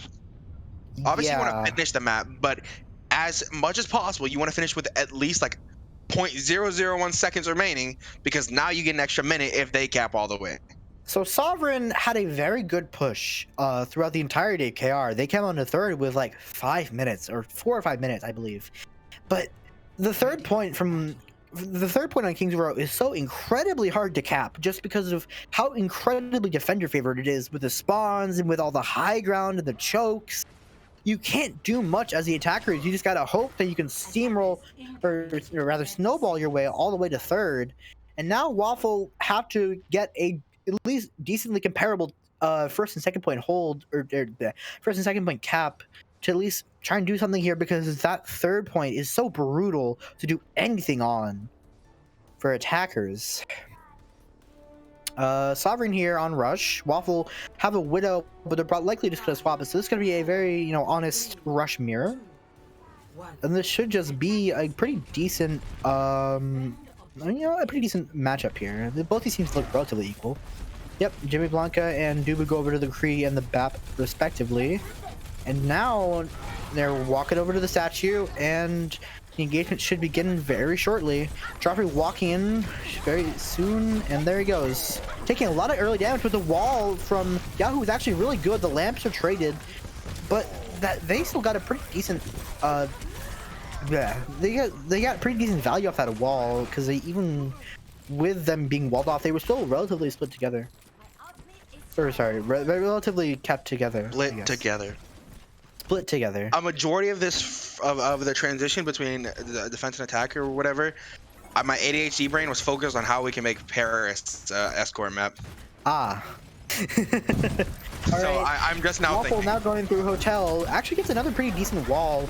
Mahir though, wall's off about half of Waffle, and now they just got a full rotate. Oh, but I believe it's Jimmy Blanco who's split. Oh no, it's Dubu. Dubu gets split from the rest of his team and gets picked off by himself in Hotel. And now Joffrey and Jordan are just going to try and salvage something in this fight. Joffrey though taking so much damage, but Jordan is dead. If he can lay down the shatter, it'll be massive. Window committed, or actually nothing's committed, excuse me. But that should just be enough here. Yeah, Joffrey with the shatter lays it down on the automaton, but Mahir with Protein picking up 3 off the High Noon and then getting 2 more onto Joffrey and to Jimmy. Yeah, Joffrey just CBT's. Why do you take that fight, dude? No, that's gonna be you very. just took an eagle duel with a McCree, and now they can get to point, really. And now Yahoo has the blizzard here. Tomatin has to again eat up all these blizzards from Yahoo, or else this is going to be a very interesting point take, because they've gotten 2 takes for free, and that's a great wall. Yahoo now is in a very good position. Shatter's blocked, and there goes the blizzard right onto Joffrey, or onto Alvin rather. It's perfectly fine, and then Dubu again gets another Blizzard High Noon combo going, A little bit free, but that's okay. Waffle caps first point pretty respectably. I wouldn't say it wasn't nearly as good as Sovereign's, but it was alright. Now Waffle still have a couple ults here, the bomb and both support ults right now. They're gonna build up to those to the shatter of the High Noon pretty quickly, very likely. Sovereign though do have a decent ult economy, again having the bomb, the High Noon, and the beat, but they should be, this is a decent position for both these teams really. I couldn't tell you who's gonna come out on top, like looking at the ults alone. Yeah, I think it's gonna really come down to how fast Owen can get his shadow back up, because I think he's been semi-competent with them, and Joffrey's just already ahead, That might actually kill something. No, it breaks Alwyn's shield though. That's really big. Now Joffrey, if he can get a shot in this fight, in which he should be able to, especially with that window doing a lot of damage, trades. Here's traded for Jordan, but Jordan just kind of perished. I don't know what happened really. Both support to use for Sovereign, not very much effect, to be honest. They're kind of just used and then avoided. They were kited very well. Good wall from Yahoo should get a kill onto Alwyn. He's staying outside the lamp. Another blizzard from Yahoo. Absolutely massive, picks up the Rhine and the Kree, and the shatter follow up from Joffrey. It's just icy on the cake there. That's really it.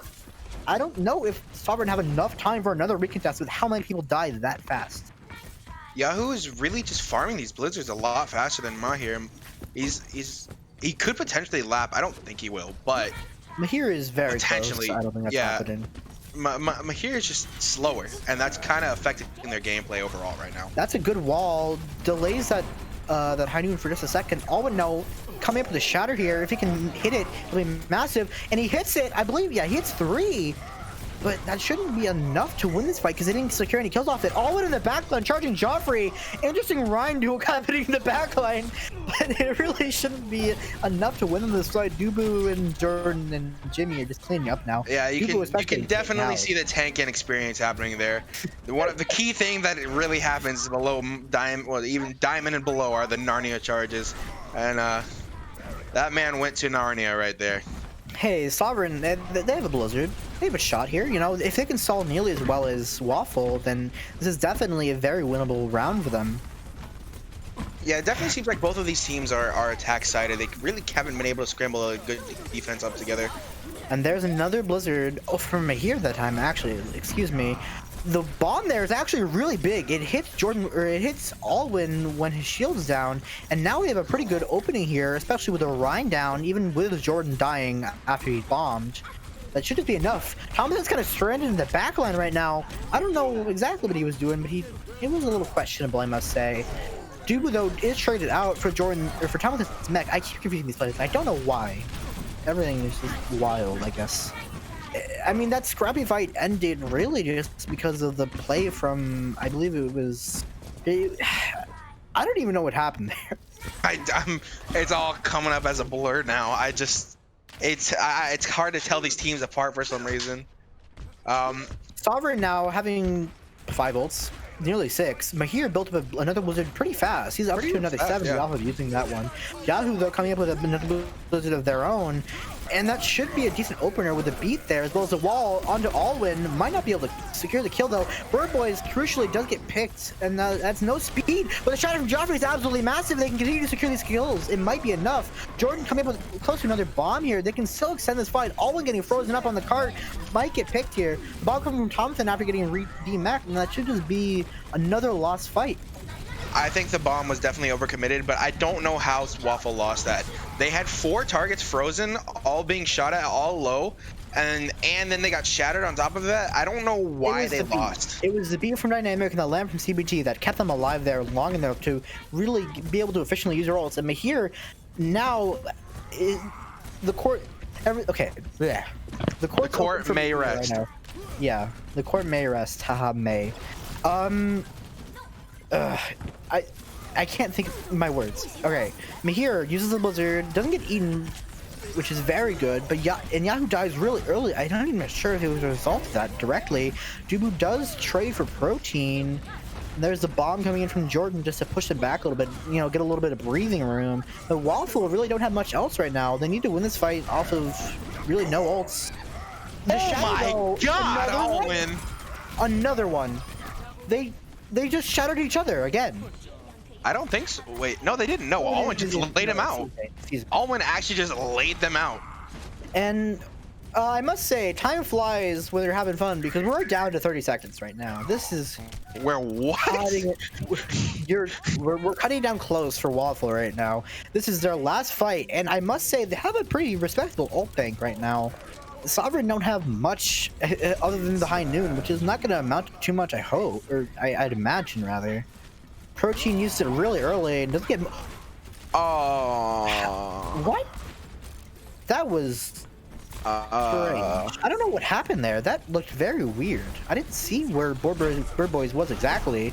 But being down your Lucio in that early fight is real bad. Yahoo gets frozen, and Joffrey lays him out on the ground. They're all on their asses, and that should be a decent time bank if they can beat the stall coming in from Thompson and from Dynamic, who's getting very close to that beat, which could give them a life, like an emergency injection that they need to stay alive from this point for long enough. But can they even touch? Barely. They do get a touch. Dubu with this high noon right now, holding up. If you peek him, you die, and CBT peeked and he died. But the Blizzard from here could actually be massive, but oh no. It is very big. It's very big, but I don't think they can do enough. What? Another boop! They have no supports now. I think they lose. They lose. Wait, Blizzard booped somebody? Oh, it froze him while he was It jumping. froze him while he was jumping, I think. And now this is just cleanup, and Sovereign takes the 2-0 Sovereign win takes over their Waffle. first win. Congratulations to them. GG's. Congratulations to Sovereign. Alwyn was showing a pretty competent Ryan today. Like, unironically. I mean, there was Alwyn Ryan. newbie mistakes, but, you know, it was competent. Yeah, I think for like your first time in officials, that was a very good performance from Alwyn, and that was an interesting Blizzard from Mahir that saved them the point. I don't know how they died there, but Sovereign impressed today. They played very well for being a team that was previously 0-4. So I definitely think I don't know if they're on the up and up necessarily, but they're looking better than they did last week, and that's all that matters. Yeah, one thing I was going to say was almost all of Mahir's Blizzards were sped out of. But that final fight, they were already like almost done with speed, and it was on cart, and they needed to stay on cart. So Blizzard got like 3 or 4 people, which didn't really secure too many kills. I think it got 1. But the key thing was it made them unable to attack, which gave them a breathing room to get more stall in. And do we have interviews coming in? The entirety of Sovereign coming into this room. The entirety of Sovereign Yes. and Pioneer. Choose like your favorite 2. Pioneer's just here. I think we got to get Alwyn in here. We gotta get Alwyn, and I'm gonna say let's get. I think we get Mahir. Yeah, sure, Mahir. Oh. Scottish moment. Hello, You're Alwyn. captive, I see. Hello. Alwyn Hello. and Well, Mahir. that's Rain, actually. That's not me. That's Obama. Rain. Oh, Why is Rain? Rain is casting. Wait. I don't know why Rain is here yet. There's Mahir. I may Rain? have dragged the wrong person. All right. How does it feel to get your first win on Orion, Alwyn, if I may ask? I don't know. I think I just don't play DPS. Maybe that's the Mm. Maybe I that's have the one good in. more in tank, and I haven't lost this season. So Alwyn is now Ryan win. I guess, yeah. Alwyn is currently undefeated on Orion. Sovereign as a whole is undefeated with Alwyn on the Orion. Yeah. Well, but can I ask you? So obviously you've had a new player, Dynamic. Can you talk a bit about Dynamic, who he is, and kind of what he's doing for your team? Dynamic's a friend of Tom's actually. I kind of know him too now. But he mainly plays DPS. I don't think he's played support in his life, but he peaked like 4.1k probably just placing once. So we got him. He talks a lot, but it was kind of hard to hear him. He's like robot mode. He's like lagging so hard. I didn't think he's gonna make it. Honestly, I kind of want to get him in, so I want to hear if he's like Sure, robot let's- mode or not. I mean, drag him in. Is Dynamic? He's robot. hi. Well, Hi, Dynamic. Am I robot? oh, No. You're fine. I'm okay. So I think Solid. Alwyn is a liar. I think we take this win away. No, it's like on and off. It Like sometimes is. it's yeah, there it is again. Some Yeah. fights I will just not be able to talk at all. It is All right. bad. Mahir, I feel bad for you playing May for almost an entire series, but you played pretty well. Yeah. Your walls are kind of gross. Yeah, your walls were very well nasty. placed. Were they? I do have a Kinda- question go ahead. for you. What was it like? Were you paying attention to the speed? Because a lot of times they sped out of it. Like, I just want to ask you, like, was speed called? Because a lot of times you guys engaged with Blizzard and they sped out of it, or they just left it, or they had resources to live through it. Were you watching the resources? Yeah, I was just looking at Jordan playing Diva, and I was just trying to get Blizzard off. Even like using their speed is good for us because we can just speed onto them afterwards or with the ball. Okay, that's fair. I was inspired by the Alwyn Ryan gameplay today. He was running it down mid. I have another I- question if you don't have anything, Mara. Nope, I don't have anything. Okay, Dynamic, what's it been like playing on this new team? Do you have experience in competitive team play before, or is this your first time? Yeah, I used to play at a 4.4 level on damage. Alwyn is lying to you. I'm a god at support. He's just like trying to spread propaganda around about my gameplay, and it is just Yeah, not never true. trust the Scottish. Never. Never trust the Scottish. I have plenty of team experience, although I originally for this team was coaching for a while, and Yeah. then I came in to start playing once we lost Jax. Shout out Jax if you're in the chat. You're a legend. We did this win for Jax. He had a family emergency. He's an insane player. Shout out Jax. Unfortunate. Shout out Well, Jax. I hope that's Sorry. resolved. You know, everything. You know, it gets fixed. But how does it feel to finally get a win? Like, any thoughts? Or are you just kind of there? You know. Man, I've won, so I don't know how it feels. This is my first one of the season. It's my first one on Sovereign. I knew it was coming eventually. It was just like, I don't know who. I thought it should have been last week, but we kind of fumbled again. But I think we cleaned up a lot. We did a lot more VOD reviews this week, and that probably helped. Yeah, it feels good. You guys guys did are look definitely cleaner than improving faster. majority of it. Sorry, I sort of talked over everyone there. Apologies. It feels good to actually like get a win on the board in an official, right? And you know, otherwise then you're 0-5, and that's going to be hell to try and get the win in the final. Yeah, I mean, I seen the playoffs were coming up, so I was like, I guess we start trying, you know. And He's been Yes, sandbagging. he's just trying to go. Sandbagging. He's just trying to get the underdog run for the Yep. storylines. This BPL script. Oh, I mean, the actual legitimate gameplay is just we're waiting for it to play out. yeah. Solomon, I have a question for you. Why does Alwyn still have the legacy banner, but why does Mahir has the sovereign one? True. We had an interesting B League this week. That's it. Okay. Okay, It was a an little interesting crazy, B League. and now he's gone back to legacy. Oh, see. okay. He's Wait, maybe reverted that's in time. why we won. That's actually why we won. I'm on He's legacy. reverted to his legacy. Yeah, He's back to Yep. legacy. There it Yeah. is. stuck in the Just gonna show past. the standings super quick. Here is Wowie. the standings. Sovereign no longer last place. They are 15th at the moment. They've overtaken Sarasota because they have a better win rate. And now On they maps. sit just above Waffle, or just below Waffle. Sorry. Yeah, interesting. This is gonna. I mean, it's not gonna matter too much right now because obviously you guys are near the bottom of the standing. So it's all gonna come down to playoffs and your seeding, I guess. That's all I have for Sovereign. Congratulations on finally getting your win. Congrats, guys. Thank you, played thank you. you played your Congrats. hearts out today. I must say, you guys look very solid on the rush. So I think that really wraps up it wraps it up for us. We're gonna be going, me and Panther, we're going bye-bye. We're getting some Yep. newcasters in for Mind.Hive versus Drip Diff, which is definitely going to be a very interesting game. Thank you, Mahir, Alwyn, and Dynamic for the interview. Hope you feel good. And, you know, GG's. have a good day. GG's. GG's, everybody. Gamers. Cool. We'll see you in a little bit. As Mara said, we are heading out. I'm Panther. That's Mara. I just said his name. Solomon here. Solomon's kicking us off. Don't listen to him. He's lying. He's trying to pin down the man. Help us, please. Ignore them. We'll be back. Mind.Hive Drip Diff next. Bye. See you next week. Bye.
like a touchdown. Yo, like I'm touchdown. I can do my dance like a touchdown. Yeah, no, I'm strut like I'm touchdown. I can do my dance like a touchdown. Yo, like I'm touchdown.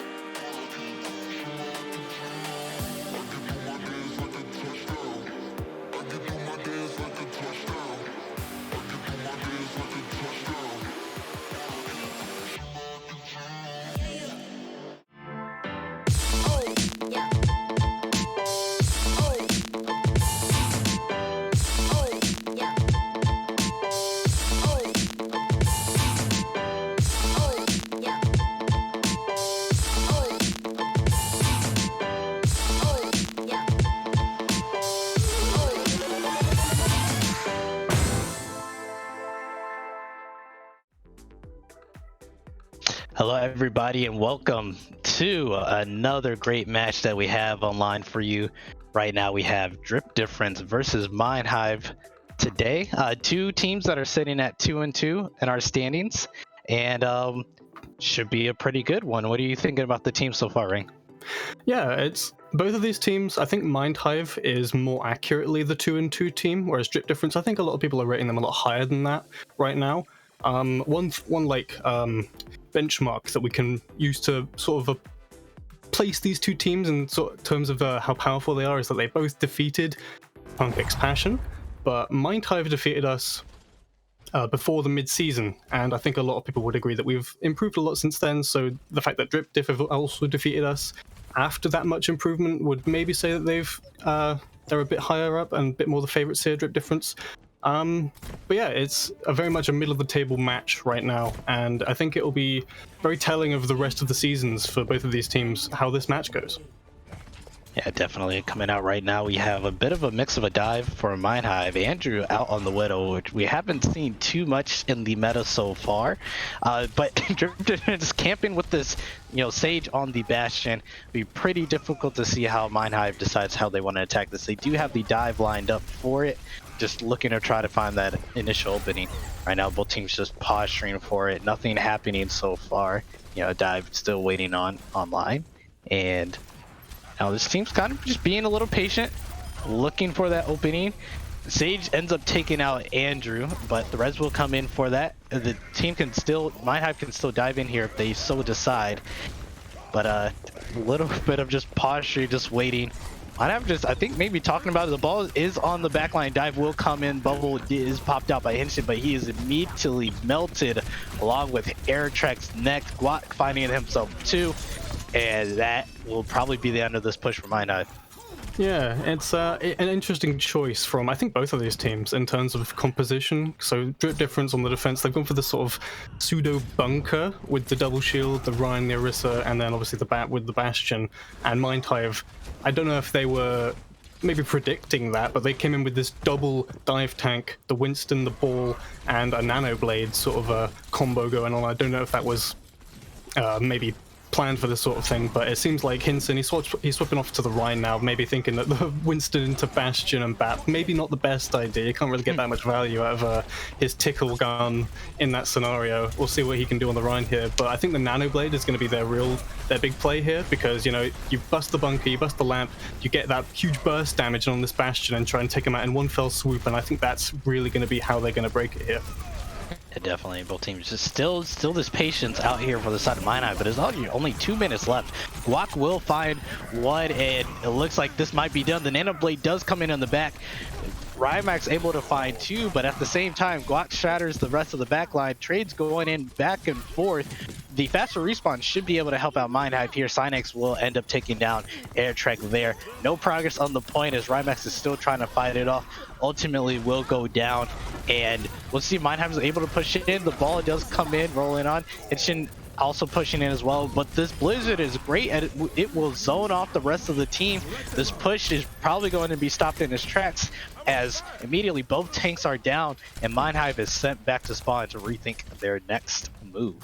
Oh, that was a very silly fight, especially the end of it there. So Rymax, he comes in with the Nano Blade, he gets 3 or 4 on the back, but then Guac with the Shatter the entire backline of Mind.Hive just goes down, and it ends up as a 1v1 versus Cynex on the Mei versus, I think it was Airtrek on the Brig, in a 1v1 to the death.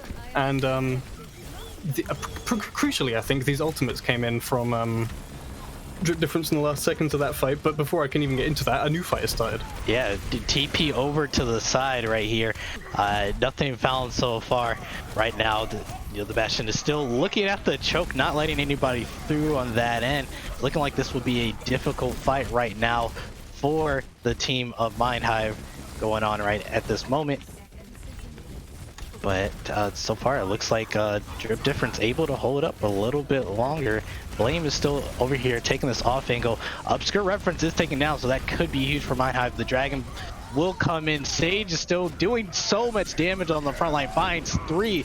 Trades are going on back and forth, but Mind.Hive just might be able to take this. Guac will find himself one, but the pin onto Sage finds another. Right now, it's just a couple members from both teams trying to hold this off. Right now, Guac just spinning around, hopefully trying to stall this out for his team to be able to get back. It will look like ultimately Mind.Hive will finally cap this. Obscure Reference, I think, tried to make the jump over onto the side. Yeah. Did not go too well, and ultimately Mind.Hive will cap this point, moving on to point B. Yeah, God, this is very sloppy from both sides, I think. I think maybe Mind.Hive being caught off guard by Drip Difference is a Bastion silliness here, as I think probably most of us are. We haven't really seen this look from them thus far. But what I wanted to say before that last fight was that the usage of these ultimates from Drip Difference in these like 2v2 scenarios is very strange. You know, they use the Mei ult on just a Reinhardt. They use a BAP window when there's only 2 on point. So that's maybe not the best way they could have done it for that defense. Maybe they would have held it if not, but you know, who can say?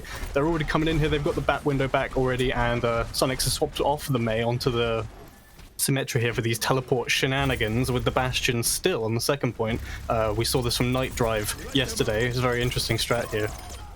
Oh, the window come out, it is absolutely massive. The full door garage, allowing Sage to just take down 2 at this point. Mind.Hive was looking to try to push this high ground, ultimately Drip Difference saying no at this point. Just one person trying to stall out point a little bit, ultimately will be forced out. I'm probably finally going to take, I believe this is Andrew finally taken down along with Tekugen. So Mind.Hive, Drip Difference throwing a lot of different things at them, and ultimately Mind.Hive has to kind of rethink their process here. Yeah, interestingly, I'm not entirely sure if maybe Seismic Jeff isn't here today or something, but we have Andrew, the flex support, playing right now Genji. Not something we've seen so far. I'm guessing this is maybe something bodged last minute, because I don't think Andrew is the Genji player. I think that would even be Rymax more so than Seismic Jeff after what we saw from them last week. And Tekugen, not on tank, but on support, playing the Ana instead of Andrew. This is very strange from them, but we'll see. We'll see how it goes. The Flux comes out from Blaine, Immor drop down, keeping everybody else alive. Some good presence has been put onto this point by Mind.Hive, but the Shatter will come down from Guac, puts a couple down. Sage and Obscure Reference will immediately be grateful for the free picks at this point, and Mind.Hive is dropped down to below a minute on their time bank to be able to keep this final point. And they're swapping their comp now on Mind.Hive. They've got the Earth Shatter on Hinson, and they're going to have a Sim Wall from Rymax, but then no other ultimates to come into this essentially last fight. You know, it's Hanamura second. You've only got 40 seconds left. They're only going to get one push, you know, full stop. Not even necessarily one good push, just one push at all onto this last point. And with only 2 ultimates, not necessarily the most always consistently powerful ones, I don't know if I have much faith in Mind.Hive's ability to take this here. Yeah, this is looking like it is the final fight. The Symmetra Wall comes out. Oh, Airtrek finds Obscure Reference. That could be pretty big for them, as Rymax popping out the Symmetra Wall. This Shatter is looming huge for Hinson if they're able to find a moment to use it. Sage almost gets taken down there, ultimately stays alive. A charge comes in from Guac. Guac gives his life on that charge.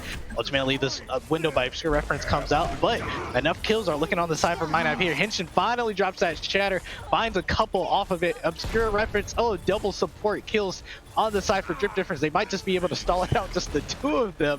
Guac just gunning somebody down, not really paying attention to the point, but Guac now deciding to swing around, hopefully able to stall this out. The Bob will come in all the way from main, hopefully to help cap this point for the side of Mind.Hive. And Guac is still out here stalling it out, will ultimately go down, and I stall by them. Cynix comes back in. Right now, just stalls coming out from Drip Difference, trying to, unfortunately, stall at this point as long as they can. But the force out by Mind.Hive actually might be good enough. Sage finds one, but it does not look like it is enough, as the Flux will come up. Ultimately, that will cap this point. That will cap the map from Mind.Hive. And of course, just as I'm saying I don't have faith in Mind.Hive, they cap. God, every single time, I swear, I do something like that. Every time I cast, I curse a poor team to get full capped by a team with just 2 ultimates after wholesale swapping, essentially, 40 seconds before the end of the round. Very unfortunate there for Drip Difference. It's a bit of a strange engagement from them. They had this setup where they had the Bastion on that high ground that's really hard to get up to as the attackers, and there wasn't really much that Mind.Hive could do, even with like the Genji and that sort of thing. But then they teleport onto the point, and with the Sim Wall, I guess it's just enough damage mitigation that the Bastion can't have that impact anymore. Hinson gets a shatter off, knocks a couple of targets down to the ground, and then it just snowballs from there. They weren't able to use the 2 CP respawns to pull it back this time. Yeah, it definitely did look like Drip Difference had that in the bag, but unfortunately kind of let it slip away for them. But if they're able to cap this, end the map with a little more time than Mind.Hive, then ultimately they can try to force it into a draw or lose scenario. So we'll see what they decide to come out on. On the side of Mind.Hive here, you have the double shield with the Reinhardt and the Orisa. Looking to do a little bit of spam here, right? You have Rymax on the Soldier, Andrew on the Ashe, and then you have an interesting, a little bit of a mix of Brawl supports with the Lucio and Bap. On the side here for Drip Difference, a bit of a meta composition that you're seeing, almost a full rush composition on their side. Yeah, it's very strange that we've got Synex just kills both of the DPS of Mind.Hive with headshots. Okay, that just happens sometimes. Even Andrew in the chat says, okay, yep, that just happens sometimes. I was going to talk about the strategy, but then, sometimes Hanzo just clicks people. Yep, they're dead. You win. Very good. Very good for Synex.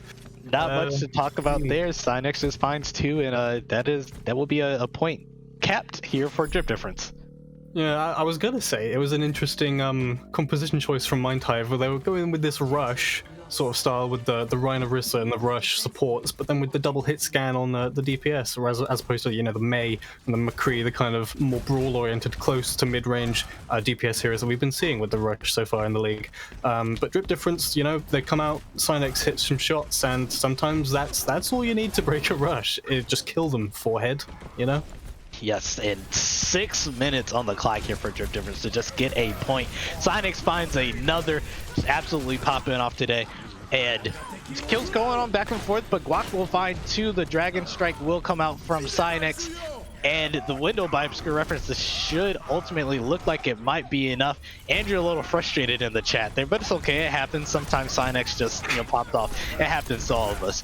Guac, just speaking of popping off, has found about 3 or 4 kills in this fight by themselves, and ultimately they're just trying to fully clean this up. If they can get this, if they can finish this will be a pretty solid time bank for them to be able to just get one. Maywall comes out. It is pretty solid there by Sage. Again, multiple people going down from Mind.Hive. They're just trying to stall from time at this point. Does not look like it'll be able to do anything. Diva Bomb comes out, is able to help with the DMEC. Guac will finish that kill out. So the beat comes down by Glenn Fox. Solid job by Mind.Hive, still being able to stall this point out as long as they can. If we can get some, some solid target focusing, this should ultimately be able to find a cap point here for Mind.Hive. Oh my goodness, Guac has another shatter within just this one fight. A Blizzard will come out. Another window by obscure reference as well, and ultimately that will be the map. Capped here from Drip Difference, 4 minutes 40 left in their tie bank to just get 1 tick on point A. Yeah, as much as it looked there like Mind.Hive maybe had a chance because they were coming in with these respawns as you would always do on 2CP, I think there wasn't really much of a chance for them to actually stabilize there. There were only ever 2 of them alive at any one time, and Drip Difference, they just came in much too dominantly. Good for them, they get capped in an unfortunate manner. The previous round, they come in and they say, you know what, we can do that too. They cap Hanamura both points with 4 minutes and 40 seconds on the time bank. They gained time on Hanamura. That doesn't happen very often. I have very rarely seen that in any Overwatch match. So, that's got to be scary if you're Mind.Hive. You've got to hold this Hanamura first for longer than you had to the first time. to get this win, or not even a win, it's just a draw. 4 minutes 40 to hold Hanamura first for a draw. Otherwise, Drip Difference take this, and I think. See, now they've on the side of Mind.Hive, they've switched over to this more conventional rush, with the Zarya coming in over the Orisa this time, where you've got your McCree and your Mei. As I said, these close to mid-range DPS heroes that are good for engaging on the enemy. That's what rush is all about. You rush on the enemy. It clues in the name. You get the Mei wall up, you run at somebody, one person dies, and then. There we go, that's a fight win for you. That's how Rush works, and I think this will do a lot better for them if that's what they're planning to do than their previous comp. Yeah, definitely. TP comes in, they try to get to the point. This wall ultimately kind of almost messes up Rise, but ultimately they make it onto the point. Fire Strike kill is found there. Kills going on to both sides. Ultimately, Drip Difference just needing a tick here. Any trade will just benefit them in the long run. Kills going on still on both sides. Guac will go down and so will Sage, and it looks like Mind.Hive is able to stabilize here at the end of the day. Yeah, the use of the wall there from Sage on the teleport was interesting, to say the least. It was very interesting. I don't know if that was maybe a strat that they had planned where, we're going to wall off the teleport so they can't kill us as we come out or something, and they just messed it up a little bit. But that's unfortunate, but it seems like they're going to stick with it. They've moved Synex back onto the Hanzo here because that's how they won this point the first time around. Synex just kills people as Hanzo, and they think, might as well. We've got 4 minutes, might as well see if that'll work again, right? So here they go. They're going in for this sort of pick comp, right? With the Mei, you can wall someone off. That counts, I think, in the same sort of scenario as a pick in that case. And the Hanzo obviously with the headshots. So it'll be interesting to see if they can pull it off again here. Definitely, both windows coming out from both sides. Nobody able to really look through. High Noon comes out for Rymax. Even more zoning happening. Synex is still able to find Andrew again. Look for another okay in the chat after that, but a huge shatter here by Henson. A beat is dropped to kind of counteract that, and also finds the kill on instantly. Eat up the grab by Rise. Ultimately, Drip Difference is looking like they are able to get this there, getting the kills there, getting the plays, and ultimately they will get the point here and win. Hanamura going up 1-0. And there we go. Like I said, just Synex on the Hanzo, you kill people and you win. That seems to be how Drip Difference wanted to draw that one up in their second push. There, I don't remember what he was playing the first time around. I think he was on the Symmetra, actually. And here's Rymax from their first attack with that Nano Blade, where he gets forward this massive silliness from the first round. That feels like so long ago now. There's been 2 full caps already. It's very strange. But yeah, it's odd engagements, odd comp choices from both sides is how I would describe this match so far. It's a lot more sloppy than I think a lot of us were expecting, especially from the side of Drip Difference, but they got the map win in the end, and I think they'll be happy with that. Yeah, definitely. If you look at kind of the past play for Drip Difference, undefeated on Hanamura. They played it twice, 1 win, 1 draw, and I was very interested to see like how fast they were able to cap onto just that first point, if this was a normal pocket pick for them. If not, then definitely something they should be looking to continue to roll on to in the future. But yeah, no, they look really solid on this map, and we'll be interested to see what map we go to next. Yeah, absolutely. And for the side of Mind.Hive, obviously, it's an unfortunate way to lose that map, especially after, on the defending side, when you get pushed that hard, you have 5 minutes to defend on your overtime round. That's not going to feel good. But I think for this team, the way they're going to have to adapt and try to get this equalizer map win here on the second map is that they're going to have to focus Synex down hard, because we saw it both times, both attacking rounds for Drip Difference. The way they break first point is they put Synex on a hero he's very comfortable on the Hanzo and just goes for these individual pickoffs, and then makes the oncoming fight that much easier. 5 versus 6, 4 versus 6, you win those. 90% of the time you just win those, just off of sheer numbers alone. So I think if Mind.Hive want to have a chance of taking the second map, they're really going to have to put some focus on shutting him down.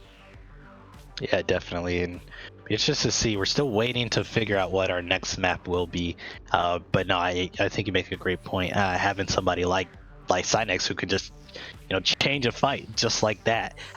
It's crazy to think, but just those 2 headshots completely changed the entire thought process the entire way that entire map goes, right? It just, just that. I'd be interested to see where the DPS words, set up for that point. But regardless of that, maybe we can hit a replay at some other time.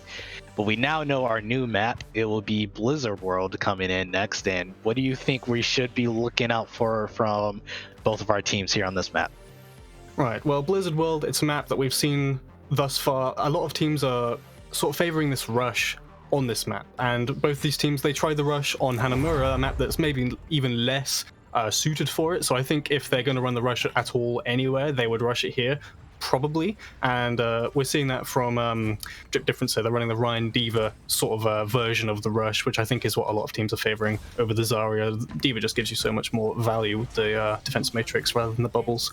But yeah, like I said, for Mind.Hive, if they're going to run this rush, they need to isolate Synex on whatever hero they think he's going to be on. It happens to be Hanzo again because he's popping off. Why take him off it, They need to isolate Synex and either take away his sightlines, make it so that he can't have that impact anymore, where he just takes 2 people immediately out of the fight and you just lose by virtue of one person's headshots, or you need to rush onto him with your rush comp and kill him first and make sure that he can't do the same to you.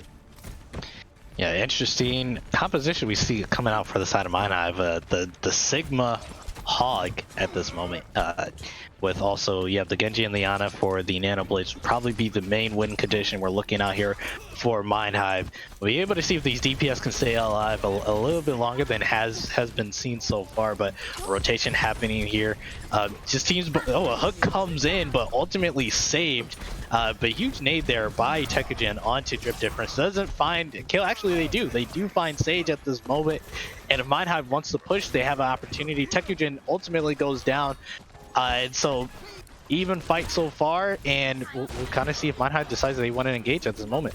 It's like I was saying on the first map, it's very sloppy execution from both these teams. Like, even the rush from Drip Difference, how does Sage die there? He's the Mei. He's got a shift ability where you just don't die. So even as a solo player, as a Mei, I don't think you're supposed to die there. And it's very odd that it's been so sloppy so far. Yeah, another hook comes in, but another life has been saved there by Riptide. Blame will go down thanks to a nice headshot there by Sage. Synex deciding they want to get a headshot too. Wendell comes out to ultimately sustain the team in this fight, and once again, Drip Difference is going to be able to push Mind.Hive back. But crucially, for Mind.Hive, the Nanoblade combo is there. They can use this. We saw it on the first point of Hanamura as well. That Nanoblade, it killed 4. It was, eventually, it took them a while, but it was what was able to get them through that point. So I think with Rymax coming in here with the Nanoblade from Teku, they're going to get some kills, and I think that'll be really how they're going to open it up. Definitely. Right now, Nanoblade comes in, finds 2 by Rymax. Rymax finding a 3rd. And this win condition that Mind.Hive had been building up to, ultimately will pay off as they are looking to be able to just cap this point. So a couple buttons pressed, I press Q, you press Q, and ultimately that's a point taken. Wait, recontest in here by Drip Difference. The bomb! Find 3! Oh my word. Drip Difference is able to just recontest this and stop this point. I don't know how Mind.Hive did not see that coming. Everybody was just sitting on the point, relaxing, and Riptide says, no, this is my point. I'm taking this map, and ultimately, Mind.Hive will have to try again. That's so unfortunate. The slam bomb combo from Guok and Riptide is picture perfect. Mind.Hive aren't even considering it. They're just sitting there on the point. They think they've won it, and by all rights they should have, I think. 94% on the point. It's good, but it's not what you want in that situation. You want 100%, so I think they're going to be really upset about that one. Bob comes out, nice wall there by Sage to be able to block the charge of it. Sage will also pop the Blizzard. Couple kills coming on here. Well, 1 to Bob if you want to count that, but it looks like ultimately Drip Difference has the advantage in this fight, and it will be a nice clean fight win. Mind.Hive only having about 40 seconds left to be able to take just one more tick, one more third on to point A. I think they're going to have to go for another Nano Blade here, but Teku is still 30% off for this Nano, so he's got to build it up quick. And to be fair, with a Hog and a Bull, that's not you know, that's not unheard of. You can feed a little bit, take a bit of damage, let your Ana heal it up, and there he goes. He's basically got the nano already. So they're going to come in here, they've got the Hog ult, and they've got the Nano Blade. And I think that they're going to want to use the Hog ult to maybe displace somebody and then get their Nano Blade onto the core of the enemy team. And that's got to be their big break here. And they've got to make it work, because they've got 10 seconds. And 10 seconds left. The Nano Blade does come in here at this point. Right now, Rymax looking for something, finds the DMAC and also finds the kill. Andrew getting into, you know, the thick of things as well, finding one of their own, and ultimately, unless barring another miracle, this should be it for Mind.Hive. They should be able to cap this point. Just a couple more stragglers left on point, but that will be a nice little cleanup there. And onto the streets phase we go with Mind.Hive. And there we go. The Nanoblade comes in and they're able to actually clean it up this time and not get slam bombed, because fortunately for them, they did get 2 ticks, of course. They got 90% of the point on that previous Nanoblade push. It meant that there was no chance of a recontest from anybody on Drip Difference. When they died, they probably even got bad spawned, and so that, you know, that meant they all had to fall back. And so that's good for Mind.Hive here. They get some space here initially on the second, but just like that, Drip Difference are already taking it from them again. Yeah, Drip Difference looks like they want to make a close hold here. Ultimately trade a couple kills there, and it will be interesting to see if Mind.Hive is going to try to fight at this point. Nothing doing so far. We do have the mines coming up pretty soon by Hinson if they want to be able to try to create space there. The roll comes through from the back, doesn't find a boot, but a nice hook there onto Guac. Forces out a couple things to be able to save. The window comes out, the Blizzard comes out, but the forced utility is actually huge. Guac gets hooked again, and again is saved once again. So, you know, the ultimates that are forced out definitely end up helping for Drip Difference, and they're going to look to close hold here. Yeah, these saves onto Guac getting hooked are absolutely crucial for Drip Difference being able to take this close hold with the rush here. But I will say, 3 ultimates had to be used to do that. They used the Blizzard, the Bat Window, and the Diva Bomb. So that's a big investment to what is not necessarily going to be a super long-term hold here right at the spawn doors. Yeah, Guac finds one to start off this fight, and a couple kills just going back and forth. Obscure Reference is taken down, so Drip Difference will probably just have to kite back as their healing is cut down.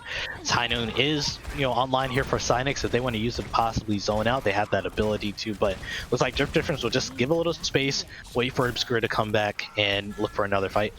Yeah, and the thing about this is, you're fine with that if you're Drip Difference, because Mind.Hive, they've only got 30 seconds on the clock again. They've held that, like, nearly a spawn hold, essentially, for the entire 2 minutes, and now they're back to last fight again, and they haven't even made it halfway through streets.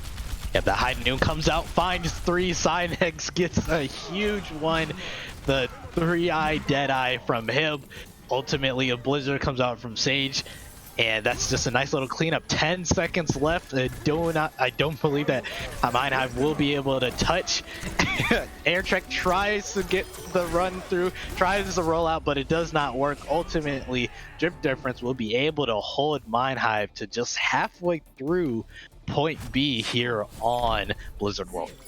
Yeah, and to be fair, given that slam bomb recontest on that first Nanoblade push, that is not that bad for Mind.Hive. It could definitely have been a lot worse. They could have gotten full held on the first point after that one, and that would have really mentally boomed them, I think. But, you know, the fact that they get their cap, they are able to get at least some progress through the second point. You know, it's something to work with, at least, if you're Mind.Hive, right? You know, you don't have to hold this first point for the full 4 minutes. You can give a little bit of space if you need to. It's not much, but I think anything, if you're Mind.Hive right now, you're grasping at straws. You know, after that Hanamura, you need something here, and I think the fact that you're able to at least cap the first point and get somewhere on B it's something to, you know, hold in your minds. Like, we're not getting completely steamrolled here. We can do this. You know, you got to keep your team mental strong, right? In an official like this, you can't go booming yourselves right off the bat. Not that this is right off the bat. We're basically nearly at the end by the looks of things, but you know, you got to keep the morale strong. And I think, given how it's been going so far from both teams, to be fair, it's been quite sloppy on both sides. Given that they were able to actually get something done on their attack, they can't be too sad about that if you're Mind.Hive. And definitely, and looking at the composition, Mind.Hive looking for a sneaky little hold here, just silently creeping, silently holding. right here in this little area, but they are found out. Cynix ultimately checks the corner themselves, risks their life, gives their life for it, but just a brawl right here in this little tavern ultimately will come out for the side of Mind.Hive, and Drip Difference will have to just re-rotate. Cynex walks headfirst into the room of death. Not a very uncommon hold that we've seen. Nobody does that on Blizzard World. You never see that hold, so you can't blame Cynex for not expecting it or like checking the corner super carefully. Because why would they be in there, you know?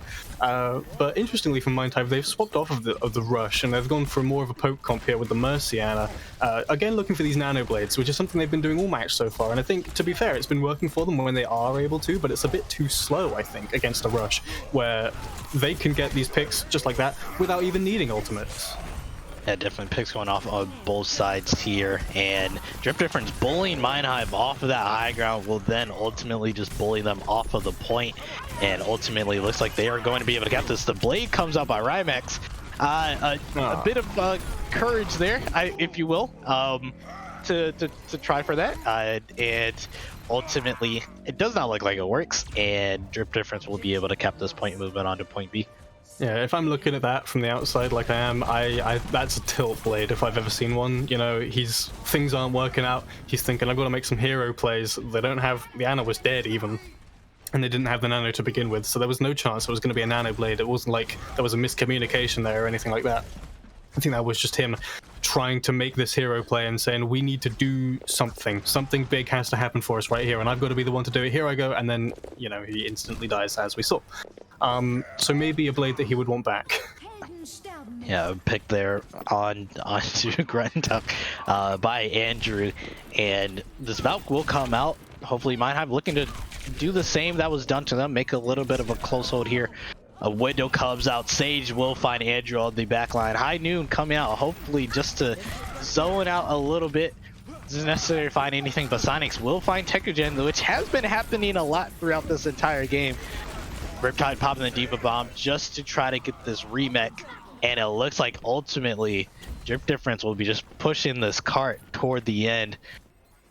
And you know what, just, you know, pull out the Balenciagas, pull out the Supreme shirts. It is all about the drip today. Ultimately a contest does happen, but does not look like it will last for long, as it just looks like a cleanup onto this point. These final inches being fought over at this moment. The beat will come out. Henshin is the last to fall, and Drip Difference will take a nice, clean, neat little 2-0 victory here. Yeah. I don't know if I'd call it completely clean on the side of Drip Difference. There were definitely some sloppy engages there. And on the side of Mind.Hive, to give credit where credit is due, they are working without a couple of players. I didn't see Infinity in today. Obviously, Seismic Jeff wasn't here. So I guess they were running with a bit of a limited roster for this match. So it was maybe not the most unexpected thing that they would be a little...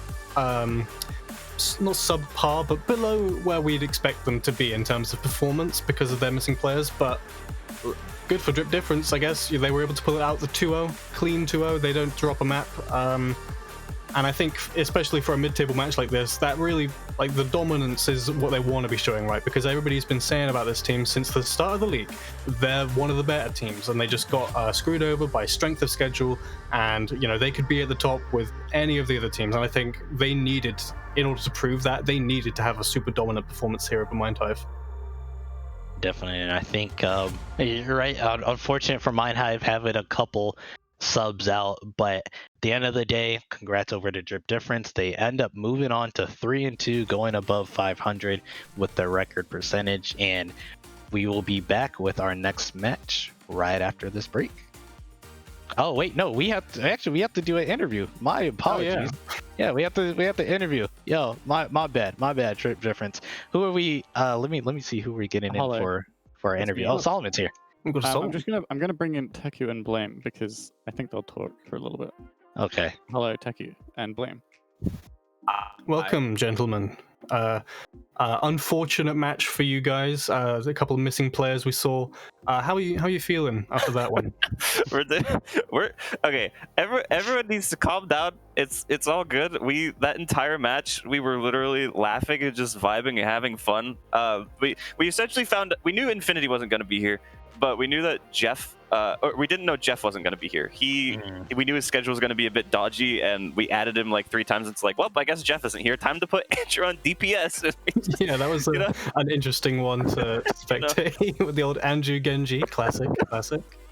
That was a little silly. I enjoyed it. Yeah, definitely. But Blaine, we saw that there was a little hint that this might be your last match. Is that the rumors true, or is that just a little speculation? Yes, the rumors are true. Everything is true. This was my last match, so might as well go out with having fun with the boys. Having a little bit of silliness. Yeah, definitely. Well, you will be very much missed, sir. Hopefully, Mind.Hive can go on a little bit of a streak. Do it for Blame, if you will. But no, definitely we could see the fun was coming out for the team today. So definitely appreciate it. Yeah, that was a little silly to observe, but good fun. Yeah. What will Andrew do? I'm gonna go and eat some jelly beans. Go. Yes, enjoy. You cut him off, or he cut himself. He left himself. Either one. Well, yeah. You said I'm doing the interview. Well, yeah. Well, Blake, do you have any parting words for us for the BPL as a whole, if you will?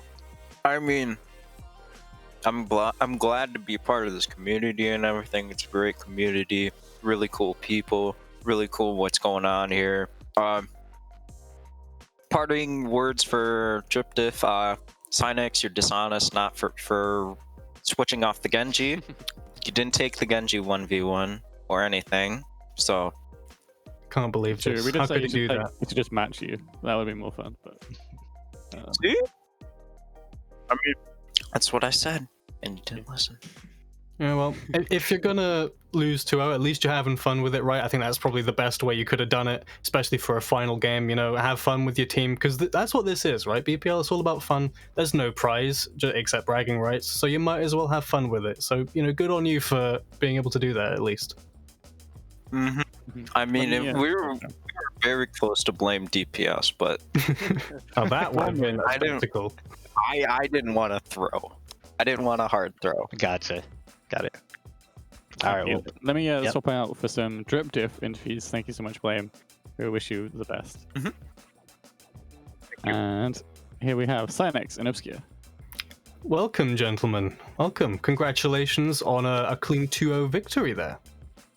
Yeah, I mean, thanks. There's a bit of a pinch of salt, but we just have to play the match we have.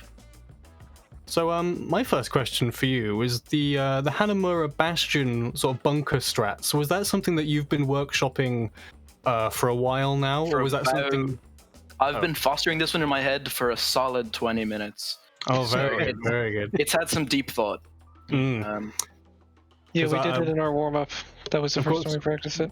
We saw Night.Hive do it yesterday. I may have rang for a Night.Hive scrim and said, "I am stealing this." Very good. Okay. Stole it.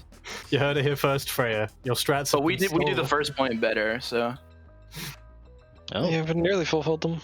It's close. Yeah. You definitely might have to see a rematch of these two teams to see if, or I don't know if you guys have faced Night.Hive at all yet, but probably put it together. No, but it's unlikely. I don't think our records match. True. You never know. Never know what playoffs will hold, but no, definitely that the Hanamura push, right? If we talk about your attack and those 2 quick kills, Cynex, that you were able to find, just gotta talk through that play. We weren't able to first person see exactly where those DPS were stationed or standing. That you got both of them so fast, but what happened there? I think you'd be better off asking them. I don't know. They're actually sitting on like the normal top left high ground. I just headshot her. I was expecting that to get rezzed. On top of the house. Yeah, on top of the house. And then the soldier was on that little ring around the point high ground where there's a little window. And he was sort of standing still too. But I don't think they were like AFK. They just didn't expect to get headshot. So I guess that was their crucial mistake. They should have expected the log. Yeah. But I don't know. Tragic. I mean, it's Hanzo. You get lucky sometimes. Yeah. Yeah, you definitely do, Cynex, don't you? Listen, I'm here counting cards, okay? It's all luck. Well, It's a numbers game. Once again, congratulations on your guys' victory today. We will then, thank you guys for stopping in. We do need to award a MVP. Rain, do you have anybody sticks out in your mind? Could it be anybody other than Synex? It's probably a bit of a broken record at this case. It definitely could. I don't know if you watched my Give it to Guac, or give it to Sage for playing May. Yeah, give it to Sage for being I forced into Maydell. think the Sage May was pretty solid. Some very solid walls, some really nice ultimates. Not even nice Sage was the soul for a soul. He plays May so that I may be free. There you go. That's give it to him for that. I'm happy to give it to Sage if you are Pioneer. Yep. Congratulations, Sage, as our MVP. Once again, I'm Sir and Synex. Thank you for joining us for these interviews. We will head this to break. Coming up next, we have Clients versus Alpine. Don't go anywhere. This is the Bad Pachimara League.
welcome back to our second match of the second half of your BPL evening. Today we have the Clients sitting at 3-1 against Alpine at a nice 2-2, and we have a very interesting match today. If you want to kind of introduce the fans, introduce the chat to how today's match will probably go.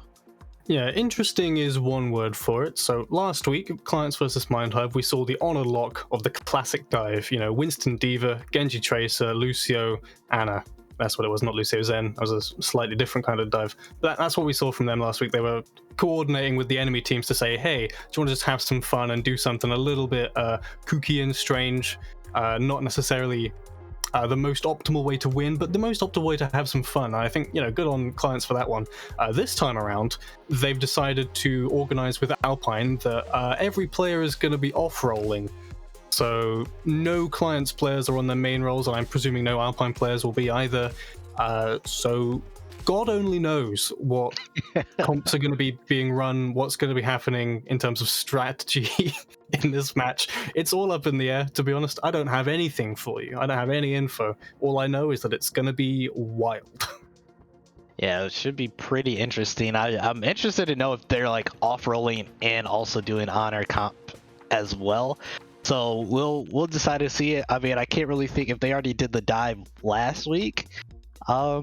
Interested to see what they decide to do this week, if they're going to do an honor composition. Maybe not. Maybe they decide to still run meta with, you know, the people off-rolling no matter what. But entering our first map right now, we'll have Volskaya Industries, commonly known as Drawskaya.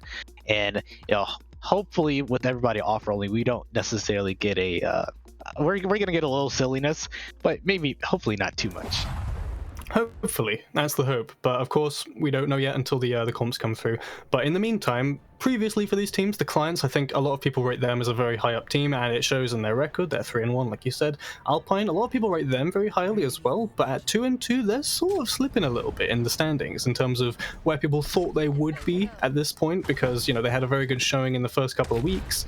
They've maybe slipped a little bit in people's power rankings and where they think they should be in the most recent times. But I think for Alpine, even though this is a bit of a silly map, or match in general, it will be a bit of a chance for them to maybe prove that they do still have a lot of individual skill in this team, which I believe they do. I believe that is the case. It's just up to them to prove it here. And as we've seen, it's a very interesting comp coming out from Alpine with the Ball Zarya, not something we've seen a super huge amount of from anybody except maybe the Katboy crew, with the double projectile, the Farah Genji. Very interesting here. So they've got the Nano Blade and the Farah Mercy, and then the interesting tank comp there. But meanwhile on the Clients, it's a Rein Zarya comp, but also with a Farah Mercy. But recurve is the Mercy and the Farah Mercy as opposed to being the Farah. Very interesting. Yeah, interesting here. Recurve on the other half of that point, but Recurve will ultimately be taken down here by Mac Truck. Clients smartly decide they want to try to just disengage. They don't have their mercy. A quick fight win, 1 kill, one fight win. And well, actually, Kumis ultimately gets flashbanged, gets stunned, gets pinned, and gets killed, and so. Like, it looks like the Clients now with Recurve back will look to just re-engage at this moment. Just positioning, trying to be found. This high ground is definitely doing a lot of work for Rifler, but ultimately they're taken down as well. And it looks like the Zarya of Hyper Knife is just going off, finds 3 kills so far. The High Noon will come out by her Siren, but ultimately dies in the middle of it. Trades going back and forth. This should ultimately be the Clients' point. Nano will go into Rorschach as he finds his Farah counterpart. And at this point, still trying to clean up all of these staggers at the moment. Mac Truck trying to stall it out a little bit. Kumis is back once again after being gone multiple times and being taken out. But despite, again, we said we see a little silliness. What we're seeing right now, Mac Truck ultimately taken down. All they have to do is to clean up Kumis here, and they should be able to cap this point. That had no right going as fast as it did for the Clients. What was Kumis doing? Why was he so far up, such that in a point of time where the Clients were disengaging because they'd lost their mercy, he goes in and gets flashbanged and just dies right off the bat. I don't know how that happens, but it allows the clients to get in way faster to the first point that they ever should have, and that's going to be a critical blunder on the side of Alpine. Yeah, both bars go down, but Kippis is res. Mack Truck will pop the blade, will find 2. Kippis is down once again. A recurve, finding a kill of their own and res in Rorschach, but it looks like it might be too little too late as most of the rest of the team is down. The Mines comes out by Kumi's maybe a little bit late, but just securing the point there, and Alpine will be able to stop the clients and hold on to this point B. They're able to stabilize. However, I'd like to draw your attention to the ultimate banks of Alpine. I don't know how I would do that though, since there is no ultimates. There's none. They've got the Grav, which of course is very impactful as an ultimate, but there's no combo with it except maybe a nano onto a Pharah. Perhaps it would have to be a pretty shaky combo to try and get anything out of it there. But the clients, they've been banking up. They've been, they've got their 401k, their ult 401k ready. They've been investing, and now they're ready to come in here with a big ult fight. Grab comes in, Barrage comes out by Rorschach to try to counteract it, but ends up getting taken down. The res will go on to them, so fight is still even at this moment. Rifler does get rezzed as well. Kippis will end up finding Osira, and so kills going on back and forth, but a lot of presence being taken onto this point by the clients, and they still have a couple ults left up if they want to use them. Kippis finds a couple so far. It does get slept. Looks like the clients will take advantage of that. Grab comes out, doesn't find anything really, but Kumi's is taken down while that has happened. So kills going on back and forth, but if the clients can't clean this up cleanly enough, then ultimately they won't be able to cap. The High Noon Bio Siren looking to possibly find something, zoning out everybody from the middle. We'll find Kippis, so that point should be huge for them. And Ultimate's being popped out, recurve with the Valk, finds Cousin it as well. Gavin hopefully maybe looking to build to the Shatter, but it looks like ultimately the client should be able to clean up this point, should be able to cap point 2, and there we go. And there it is. So like I was saying, they come in with Alpine, they only have the Grav, they only have the Nano, and in saying that, the Grav does get a kill, and it sets up a decent fight for Alpine.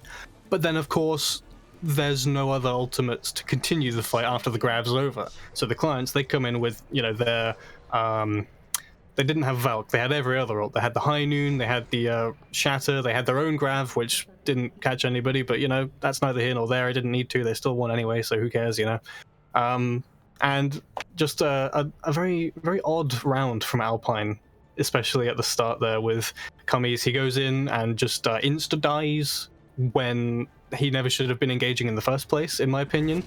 And then they way over-ult to try and stabilize, to try and counteract that on the second point, and it just sets them up for failure.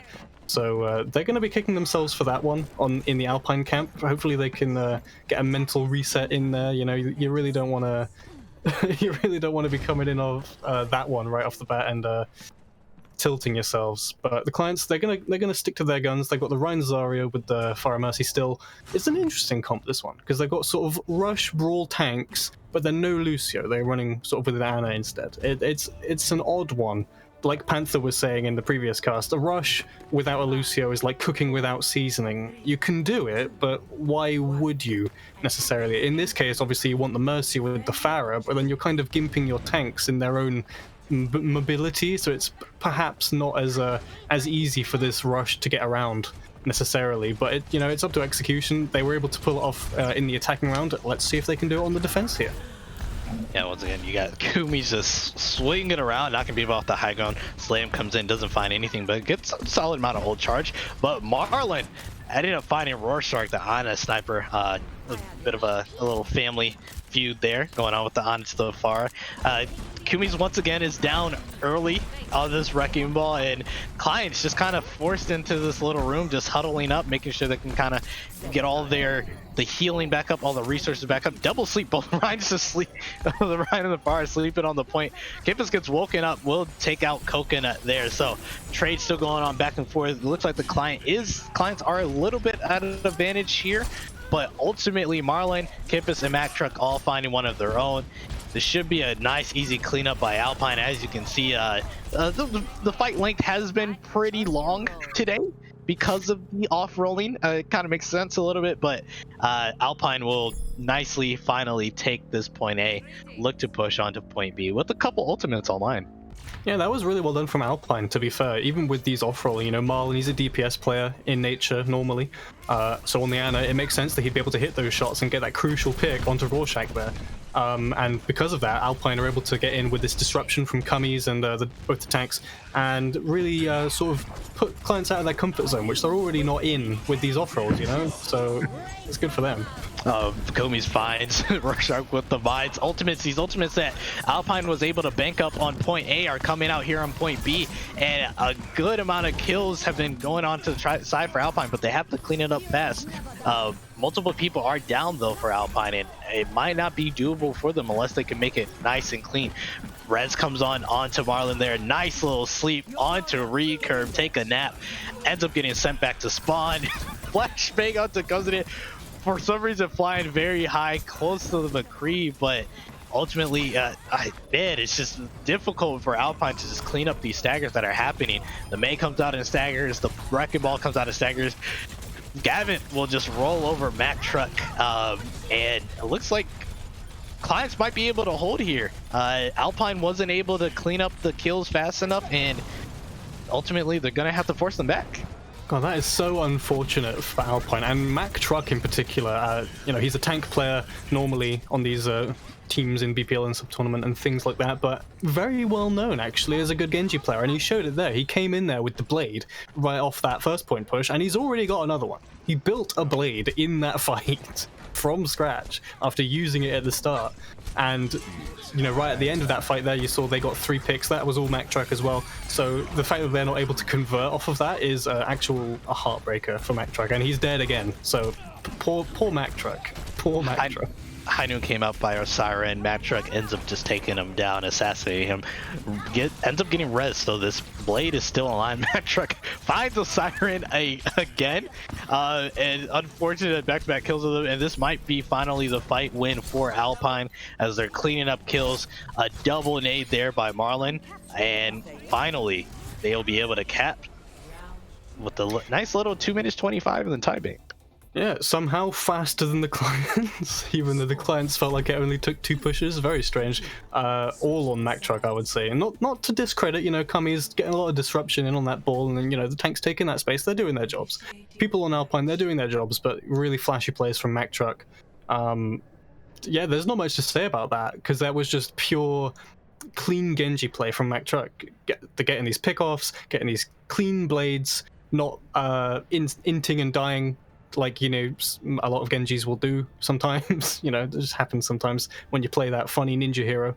But yeah, so as opposed to what they did on the defense, where they used all their ults on a defense and then the next fight they came in and lost it, they were able to actually conserve some of their ultimates after their first attack, get the clients to use more of theirs, and then come in with the ult advantage and finally push it through and get up 25 seconds more time bank than the clients. So very well played by Alpine there. It's going to be interesting to see if they make any adjustments on their defense this time around, particularly on the point of Cummies maybe not being quite so headstrong and thinking he can take on anyone.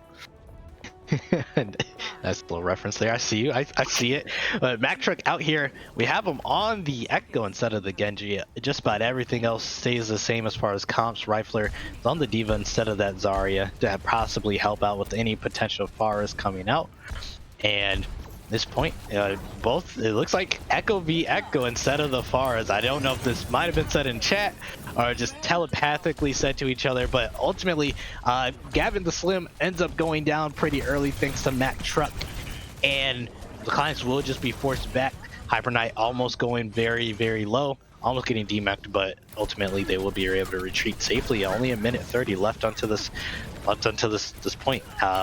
Clients re-engaging pretty fast. Gavin Slim looking for an engaged point to try to swing in, hopefully get a pile drive in.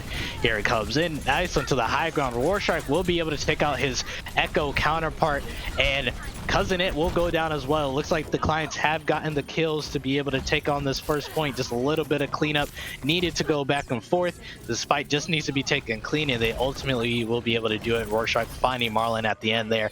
a final kill onto Kumi's onto the point, and the clients would be able to cap. Yeah, beautiful dive there from the client's tanks and Rorschach onto Mack Truck, taking out that Echo. That is so much damage from this comp, and interestingly, Alpine, they've gone for a double flying hero comp. They've got the Farah and the Echo. It's so they haven't swapped out the Farah. They've just there's no ground presence except for the tanks on Alpine, and it's now it's a Roadhog. It's not even a Wrecking Ball anymore. They've got a Hog Diva. This comp is a mess, and I love it. It's the best kind of mess. High Noon from Osiren will take down the other counterpart on the Mack Truck. Trades going back and forth at this moment. A duplicate onto the Roadhog by Rorschach. Doesn't find a kill yet. Gets a nice little hook, but nothing so far. But the clients are finding the kills. Gavin Slim will go down, but at this point it looks like the client should be able to stall this out. And just a little bit of a fiesta, back and forth. The bomb will come up over the top. We'll find Hyper Knight as the duplicated Diva, and just back and forth, there's kills going on. It looks like ultimately Alpine, with the strength of their respawn, should be able to hold on to this point. 10 seconds left. It does not look like the clients will be able to touch, as ultimately Alpine has touched everything. But Gavin the Slim, with the nice little rollout, drops the mines onto the point, possibly able to stall out. Gavin will have to roll back in, does touch the point. It looks like we might get a little bit of a Coggers. Nope, not yet, as he is slept. He's taken out. Diva is also taken out of the mech, and ultimately just a little bit of staggers needed to be taken out here. Somehow Recurve gets that res off onto Gavin. I don't know how that happened, but ultimately he is taken down pretty fast. Bomb coming in over the top, going to just be able to clean this up, and ultimately that will be a 3rd point hold by Alpine. And that's really unfortunate for the clients, because that first engage was so clean. They got the duplicate Roadhog, he gets the hook onto the real Roadhog, a bit of a hog diff there, gets his whole hog really quickly and is able to push them all off the point. And as you see, the clients get 2 ticks off of that. They get 73% on the second point of Volskaya on the second attack. That's not bad. Given that it was only a 2-minute time bank from the start, that's not that bad. I don't think you can be too upset with that if you're the clients. If you're Alpine right now, you just need to do better. You need to figure out how you're gonna best them in this clown fiesta that we've got going on here. And it's if they're gonna keep with these flying heroes, it really it lands a lot of pressure onto this Farah, because that's what is normally the issue with Farah, right? She's very much like a all your eggs in one basket kind of hero. If Farah isn't getting that damage, isn't getting these, not even necessarily the picks, but the massive burst damage so that your tanks and your other DPS can convert that damage into a pick, then the hero doesn't really do all that much except pressure. And while pressure is nice, pressure doesn't win you games on its own. You need to do something with that pressure. So I think it's a lot on Kippis here to see if he can really come in here on that Farah, which it looks like he's going to do, as he's been doing all map, and really get that impact in, which he was able to on his attack the first time around. Let's see if he can do it again here. Definitely, as Alpine is looking to start their attack. Kumi's swinging onto the high ground once again. Does force out the Diva onto low ground, but probably will just use the boosters to get back up. A right side rotation happening here on the side for Alpine.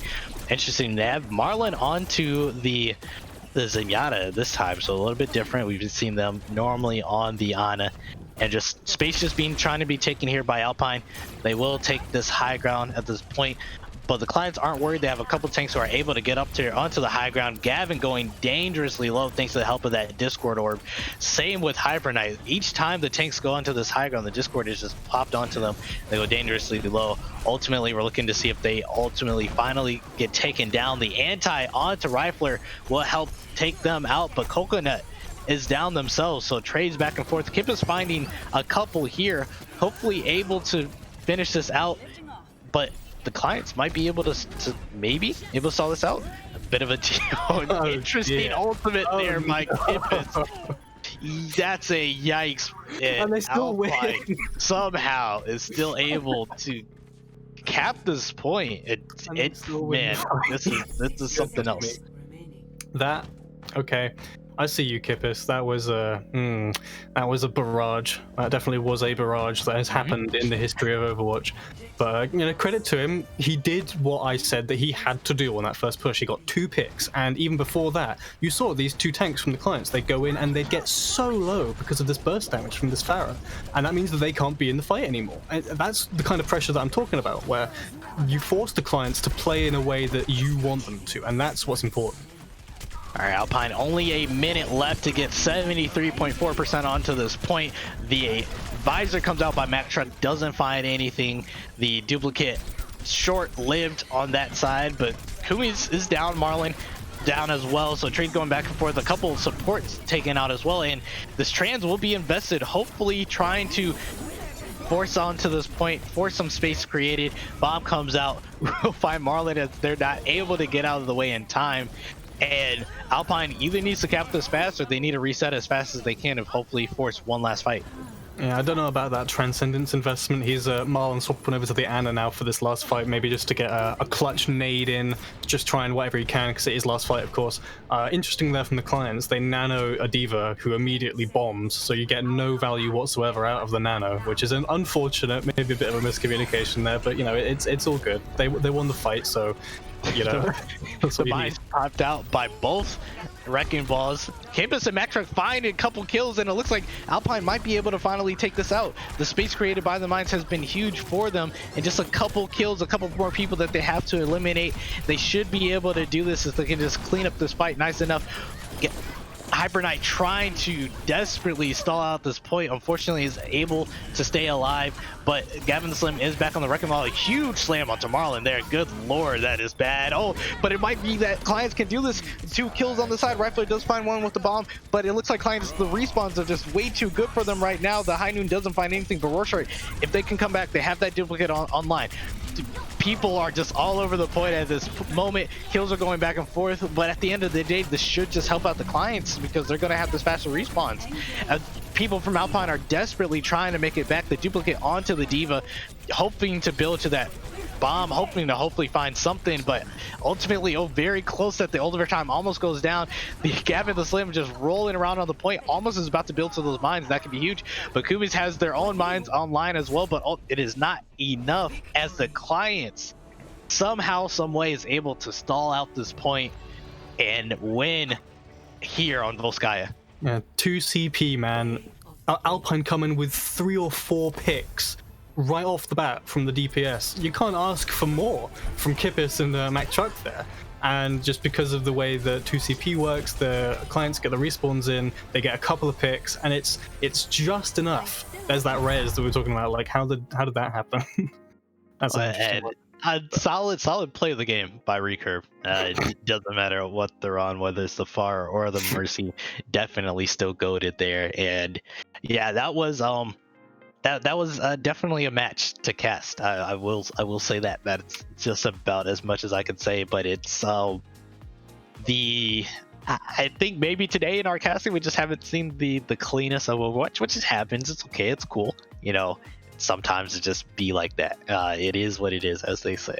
But it'll be interesting to see how map 2 happens. We've had a little bit of Overwatch logic with these 2 CPs happening, and it'll be interesting to see what map we end up going to next.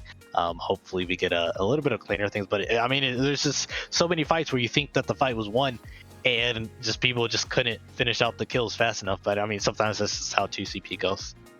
Yeah, a little bit of it just being 2 CP and possibly some of these players not being super comfortable on their roles, DPS not being able to do as much burst damage and kill off these individual targets in the cleanup at the end of fights as you maybe would expect from like a natural DPS player to be able to do. But if we're both being silly here, both teams, that's to be expected, and it makes for some entertaining Overwatch, does it not?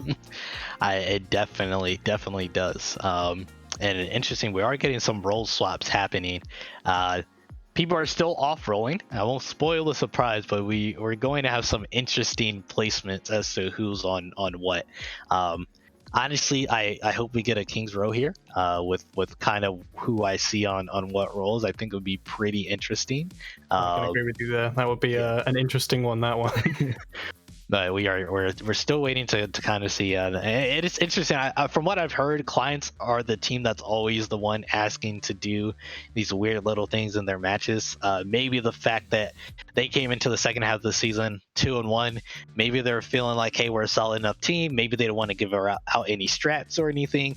They just kind of want to have a little bit of fun. And it seems like they're not really worried about seeding at the end of the day. They're just, you know, they're playing Overwatch the same reason all of us started playing Overwatch. It's just fun. And whereas it might not be something that we as casters are completely prepared for, it's something that at the end of all of our matches over the BPL weekend, it's nice to, you know, just sit back, relax, and, you know, watch a little bit of silliness, a little bit of fun happen every now and then.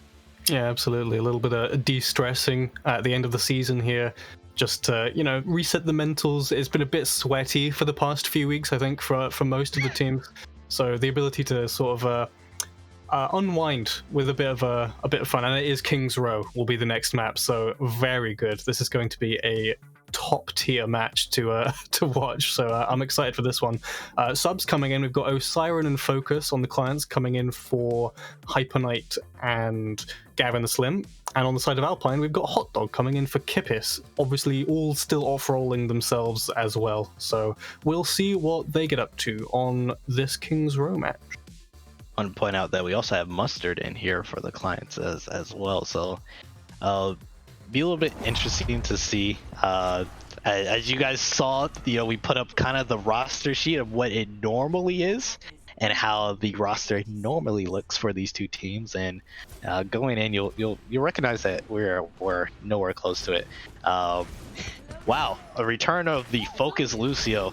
Last time was back in season 1, and man, that seems long ago. The old classic, the Focus Lucio. But yeah, so classic King's Row stuff we've got coming on here. Ryan, Zarya, Junkrat, Hanzo, Lucio, bit of Anna as well on the side of Alpine. Both teams actually, Anna. You know, we love to see it. It's what classic dive is to, you know, every player's favorite thing to do on King's Row. Just get these brawl heroes and just swing at each other, you know. And of course, as we were alluding to in the lobby, it is Recurve and Coconut, the DPS superstars for the clients, on the tanks, Ryan and Zarya respectively. Recurve on the Rhine, as he was against Waffle rather than Zarya, which would be his more comfortable pick, so that's interesting, but they're coming in here quite fast already. Yeah, Kumi's is able to find one out though, so it looks like this push might not be able to do much for Alpine. They did put up the May wall, but not clean enough. Recurve was able to just slide out through a little crack there, and actually, sorry, Cousin was able to slide out for the little crack, and it looks like this defense is still going to be able to hold. Cousin finds every time the clients try to push in, somebody gets picked off early. It's going to make it a little bit difficult if they can't engage cleanly, and ultimately that's just a fight one right there. So again, clients just have to try to re-engage as cleanly as possible, because consistently people are just being picked off early. And very importantly there for the side of Alpine is there was that cleanup. So there we got Mustard died instantly at the start of the fight, but then Alpine are able to push forward, push, and get these extra kills, which is extra ult charge. So you can see now the clients use their window. Osiren still dies anyway, but that's unfortunate. So I'll go back to what I was saying, because I think the fight is already over. They use their window. That was their only ultimate. Alpine are coming up on all 6 already. So, you know, these first few fight wins, especially in a rush comp where ultimates are very important for, you know, the extended fights and the, you know, the later fights after these initial neutrals, is very important here that they got that. The beat grab comes out on the side for Alpine. The beat does get dropped out by Focus and the Immortality, but it does not matter. Cousin It decides that they want to get a part of the action. Will take 3 for themselves, and halfway through this time bank, barely a single step has been offered onto this point by Alpine. Oh, this is cheeky here from Cousin. He's going for the back shatter. I'm a Rhine player. I know what he's doing. I know what is going through this man's head right now. And I want to see it, Cousin. Give it to him. Oh, no. Same with Mac Truck hiding up here. Has the tire. Doesn't need the tire to be able to just take down Focus there. And once again, just Alpine just too clean onto this map. You know, maybe clients, you know, reconsidering their decision to do a bit of this role switching, as Mac Truck finds 2 at the end of that fight, and ultimately this is just another fight win by Alpine. So Cousin doesn't get the back shatter, but somehow doesn't get punished for it. The clients, they're not able to kill the Rhine, who's on the other side of the map to his entire team. He gets a huge bubble from Rifler. That's credit to Rifler. That was a very well-timed bubble that keeps Cousin it alive. And it's just more and more fight wins off of these just huge ultimate advantage from Alpine so far. Yeah, ultimately, Max Truck finally goes down as, they find one with the tire, but end up dying. The window comes out by Mustard, just making some space. Rightfully still gets a pick onto Siren there, so it'd be interesting to see if Alpine's going to be able to have their defense finally broken. The shatter comes down by Cousin, does not find anything, but right now Alpine's almost fully back. They are still fighting on to this point. A couple ultimates looking online. The High Noon comes out by Siren with the shatter, finds 2, finds 3, and ultimately it looks like the clients are finally going to give this out, but the grab Dragon comes in. Maybe they still want to recontest it. Maybe they still want to fight this. Rifler ends up dying, but Kubi's finds 2, finds 3 after the Dragon. But finally, at the end of the day, the clients will be able to keep this point. Kami's puts on his carry backpack, but he's not able to put the entire of the clients in it. Figuratively speaking, of course, he's on Alpine. That's not how most people would use that expression, but I'm gonna roll with it as if I meant to do it. So coming in here to the streets phase, no ults on the board because both teams were PP meltdowning on that last point. They think, Alpine think they can pull it back. The clients think they need to invest to stop Alpine from pulling it back. And that just ends up in a fight now where there's no ultimates really on the board. You've got a beat on both sides, window on the clients, and that's about it. This push from the clients is doing a lot of work. They forced Mack Truck to switch off of that soldier onto the McCree. The beat will come in for Hot Dogs. They look to engage pretty strongly, pretty fastly. Nice little boot onto Recurve there, but the immortality does come out and save them. And a grab Dragon from Rorschach. They just got coconut mauled by that grab, and ultimately that is another fight when the clients continue to roll through this street phase. Yeah, that unfortunate timing there from Alpine. Hot Doggy uses the beat for the fast engage, which I like as a play. You're coming into this fresh point B push. You want to get some, some presence. You want to assert your dominance a little bit and say, you're not allowed to free push through this area, so I'm going to beat and we're going to walk into you and you can't kill us, and that's going to be that. But then the beat wavers a little bit, it dissipates, and then the grab comes in with the Dragon, and suddenly it doesn't look like such a good idea, and they're already halfway through point C now because of it. Yeah, definitely. All that struggles that the clients had on point A aren't looking the same here on B and C, as the shatter comes in by Recurve, sits everybody down. The Dragon's coming in, doesn't find much from Kubi's, and man, the clients are just looking as a completely different team than they looked on that first point. And unless there's some miracle staggers out, unless Cousin hits the fattest of shatters, which ultimately won't happen as they're taken out, this looks like it would just be a blazing push through the streets phase. I mean, luckily enough, Alpine held them off on that first point enough, because there was never any point 2 or point 3 fights at all. Yeah, like I was saying, it stuck night and day from point A to any point after point A. Alpine, they're able to cycle these ultimates on point A. They're looking good. They're looking ult efficient is the key thing. They're not over ulting like we saw on the Volskaya defense the first time around. But then suddenly there's this massive 12 ult fight on the point where both teams think it's winnable and they think they can pull it back. And it unfortunately for Alpine goes in the client's favor. And because of that, all that Alpine have to use in the coming streets phase is a beat.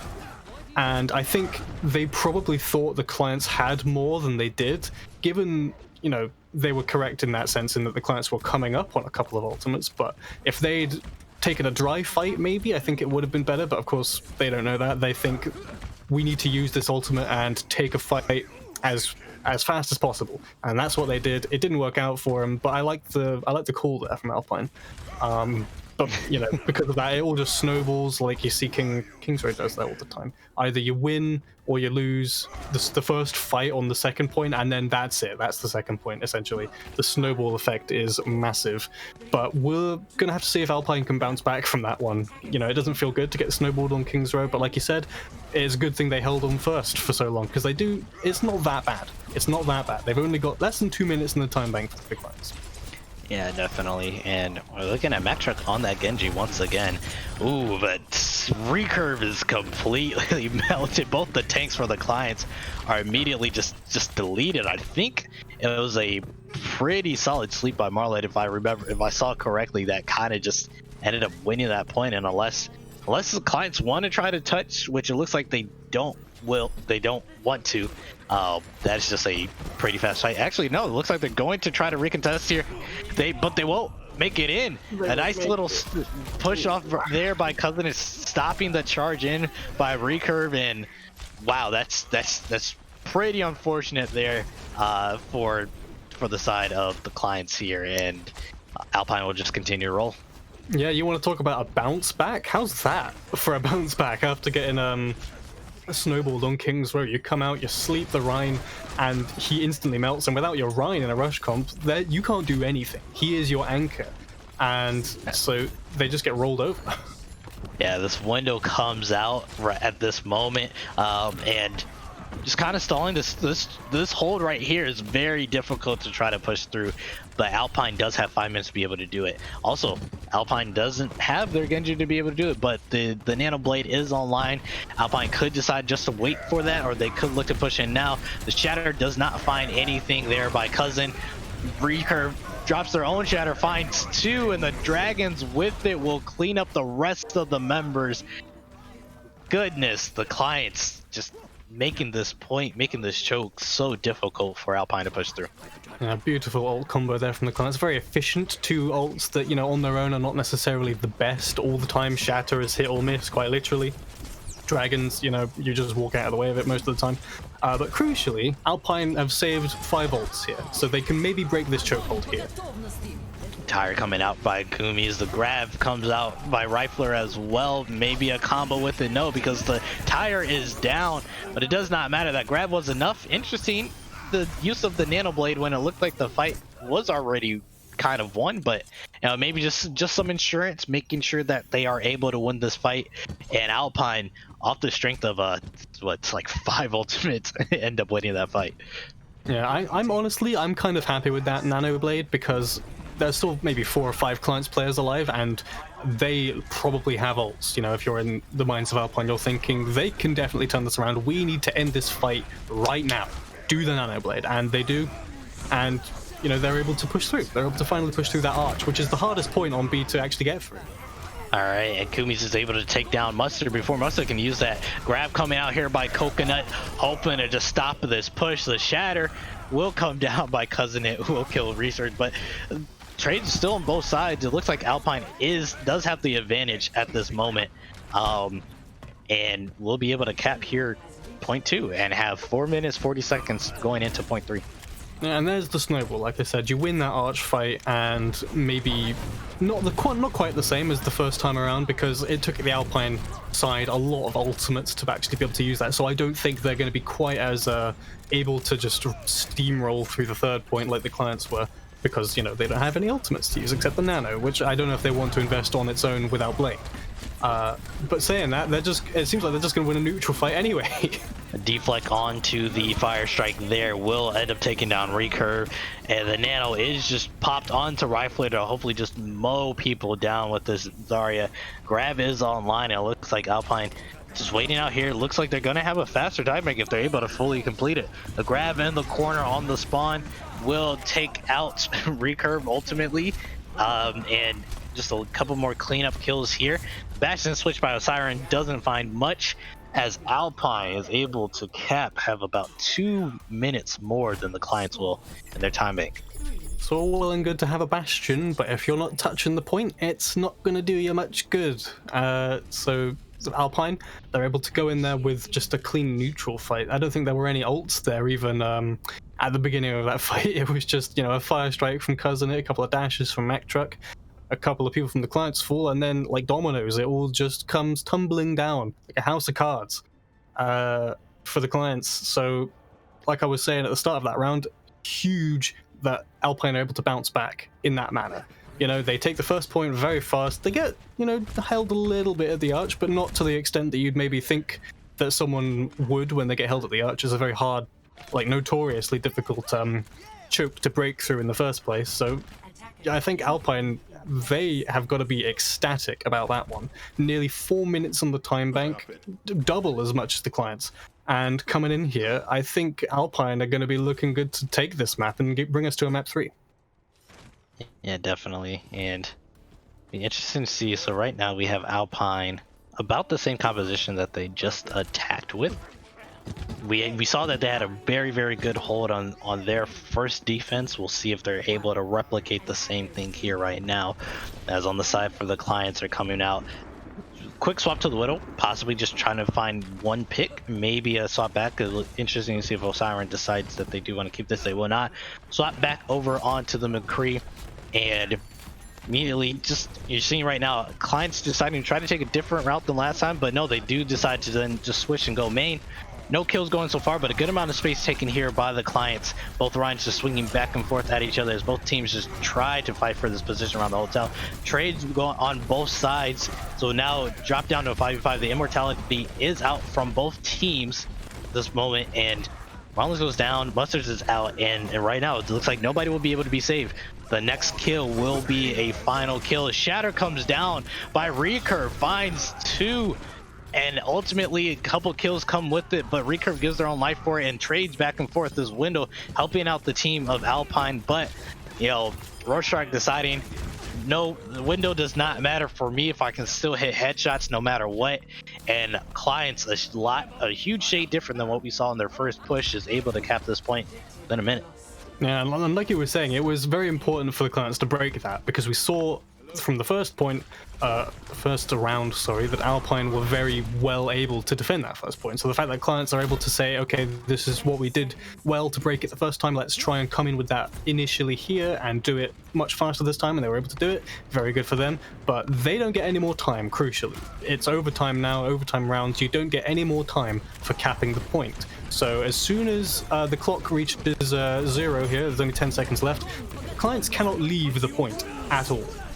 Our last fight looking to go here. We will hit overtime in the middle of this fight. Grab Dragon comes out, does not find anything at that moment. Shadow comes out from Recurve out of this grab, doesn't find anything as well, but a couple kills from Alpine. Looks like it will help out Rifler getting into the middle of the fight. This high charge is already just doing so much damage, and ultimately it looks like Alpine will be able to stop the clients here midway through point 2. Very impressive there from Alpine to keep Cousin it alive. He gets grabbed, he gets dragoned. I think there was another ultimate thrown in there as well to try and kill that Reinhardt, but you know, the beat comes out from Hot Dog, the lamp comes out, and they're able to keep him alive, and that's 3 ultimates wasted on the side of the clients, which in an overtime push is such a huge advantage to throw away and not be able to get anything out of it. So, you know, kudos to Alpine. They're able to identify that, okay, this is what they're going to try to do, this is how we stop it, and then they just do it, they execute it to perfection. Now it's the onus is on the clients to put up a better defense on the second point than they did, on the first point, than they did the first time. God, I'm misspeaking a bit.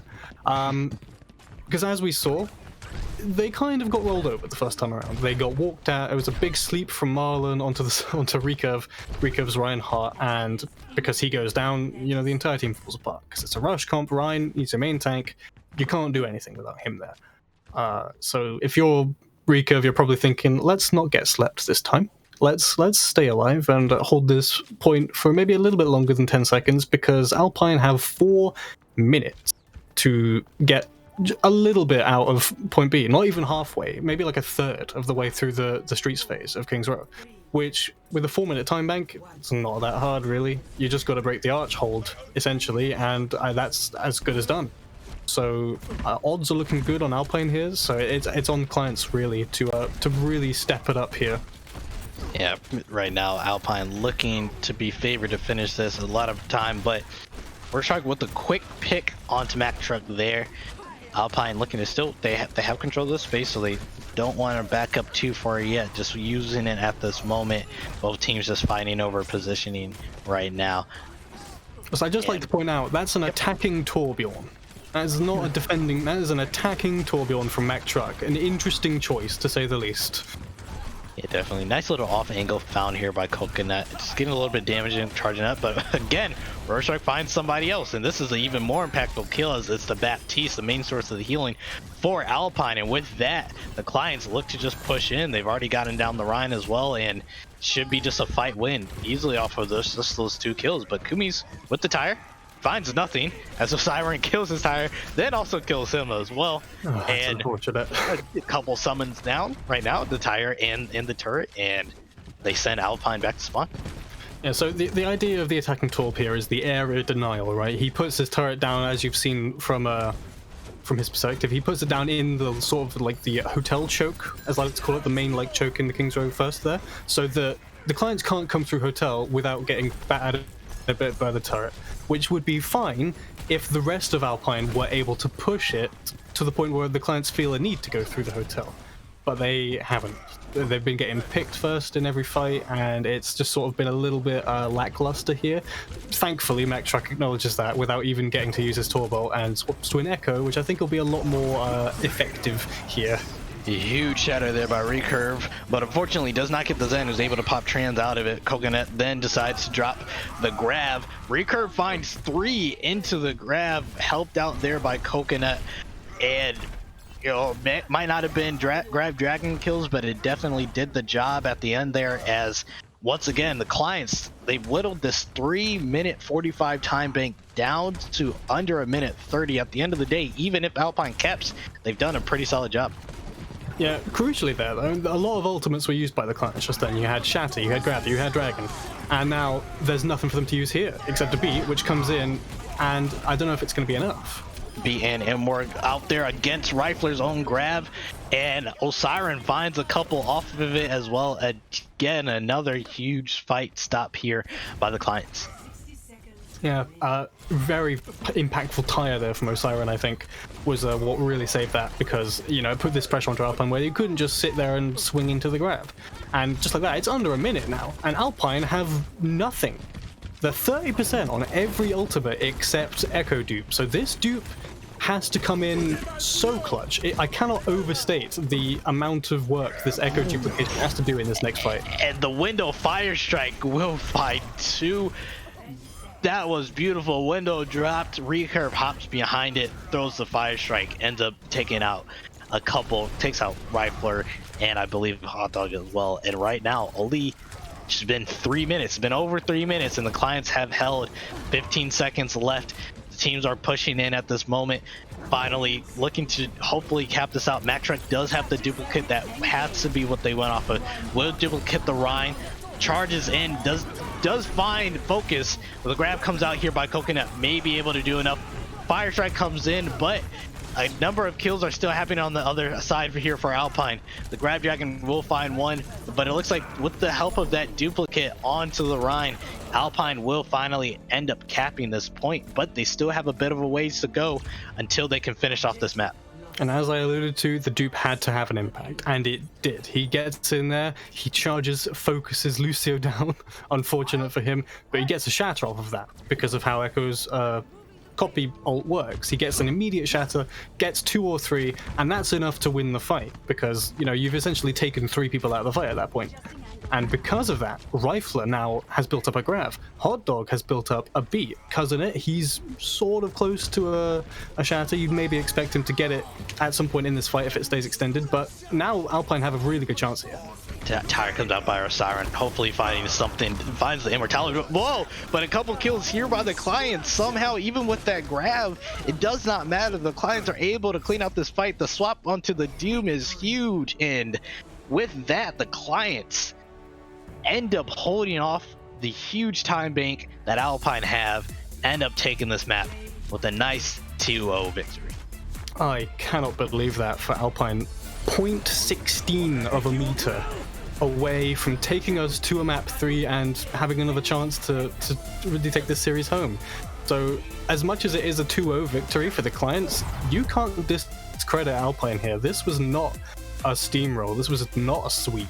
They showed that they can, you know, maybe take it with a pinch of salt. It's an albeit slightly silly setting. However, on, you know, an individual level, they were able to step it up against the clients very, like, toe to toe. I would not underestimate Alpine because of this. And it's interesting to see now, right? This is back-to-back weeks where the clients have asked somebody, hey, you want to do something a little different, right? And the other team has been like, yeah, sure, we'll do something a little different. And the clients are like, all right, well, we'll take the win off of that. And, kind of interesting to note, maybe this is just big brain from the clients. Maybe this is something that, they're kind of like, hey, let's get some teams off their game. Let's play something that we present as fun. And, maybe we get the win off of it. And I'm not saying that the clients expect to get the win doing something like that, but it'll be interesting to see whoever they play next week, if they reach out to them and they ask to do the same, and that team's like, nah, we saw what happened the past 2 weeks doing this, and we don't want to, feed into the silliness. So, we're waiting to hopefully get a couple clients players into here. You have anybody in mind that you'd love to reach out to? I want to hear from Rico and Coconut. They were shouting out that whole match, and then give us Hyper. He was playing very well in that first match. Gentlemen, welcome to the interview room. Congratulations on your victory. That was a very interesting match to cast. How do you feel after that one? I feel pretty good. It's fun. I never want to play any other role than DPS again. Everything is so boring. I exclusively want to play Ryan. That was fun. So yeah. Stressful. About your Ryan, Rico, on your first defense on King's Row, you kind of ate a nasty sleep and instantly died. Yes. How do you feel about that one? I did explode, but I also got every single shatter besides I think 1 or 2 landing. That is true. I'll give you that one. I was pretty. My wind of fire strikes were alright. I did kind of feed that time. I didn't expect to get slept, but it happens. Yeah, you go next. definitely. It was a fun game. So for the entire team, we kind of mentioned this is the second time you guys have kind of been like, hey, let's try something a little different in our matches. Is there a big brain secret that we don't know that's going into that? Or are you guys just kind of going in to be like, hey, whatever happens, and just so happen to come out with the win at the end of the day? Absolutely a big brain secret. Who knows what we're going to whip out in playoffs? Yeah, my mercy. We practiced that for practiced that for weeks. We came in there. We grinded out me on mercy quite a bit. Didn't want to be rusty on that character at all. So I made sure to be plenty of theory crafting. Yeah, a lot of figuring out which roles we were going to play. Definitely not in the lobby as we were loading into the game. Definitely wouldn't do that. Gotcha. Right. So we've seen you sort of honor with the enemy team do something a bit silly 2 weeks in a row now. I'm guessing we should expect to see it next week. Obviously, we don't know who you'll be facing necessarily. Possibly Resurge. Do you think if you go up against Resurge, you'd ask maybe Toxicinator if he wants to do something silly? And if you do, could we have any leaks on what that might be, perhaps? That's kind of been how it is. I'm just trying to have a little bit of fun. So I ask, as we're coming into each week, I'm just I ask the captain, hey, is it cool if we do this or whatever? And then I just go back and forth with them with whatever they want to do, really. With Alpine, it was a little bit silly. We didn't really, we threw out an idea early on in the week. We're just why don't we just all off-roll and see how it goes? And we didn't really talk about it until the actual day of. So we were all right, I guess we're off-rolling. But yeah, if Toxic wants to do something, if I end up playing Resurge, then I'm down. I don't know what, like I said, we kind of think of it the same day, or because we didn't even scrim this week, if I'm going to be honest with you. So we kind of don't really prep that much for it. We kind of just have it happen and then see where it goes. So if they want to do something, that's great. I'll bounce off what they want to do. If not, then we'll just play a normal game. Very good, very good. Well, gentlemen, unless Rain, you have another question you want to pose? No, go ahead. Well, gentlemen, thank you so much for the plays. Thank you so much for the entertainment. And at the end of the day, isn't that what this is all about? So appreciate it. Congratulations once again. The clients moving on to what? This is 4-1 now. Pretty solid record at this moment, and we'll see what happens with them next week. So thanks again. Rain, any ideas for MVP? MVP in a match like this, it's basically impossible to get a read on who's who's really playing their role to its peak performance. But on the side of clients, if I had to choose anybody, I think I would give it to Coconut. Because while Recurve, he was making these flashy Rhine plays and, the flashy Mercy plays, Coconut on the flex support in the first map and on the Zarya in the second was solid the whole time through. And I don't think you can do in a match where everybody's off-rolling and not necessarily as comfortable as they should be in a match like this. That is a very high standard to hold, I think. Yeah, definitely. I offer you a counterpoint. On the second map, Rorschach was getting away with murder. He was doing inspirational things on the Hanzo there. That also is true. That also is true. I mean, I'm fine with either, but I just want to put it out there. Who do you think, Pioneer? Give us the deciding vote. Up to me to break the tie. And you know what? I'm a man of the people.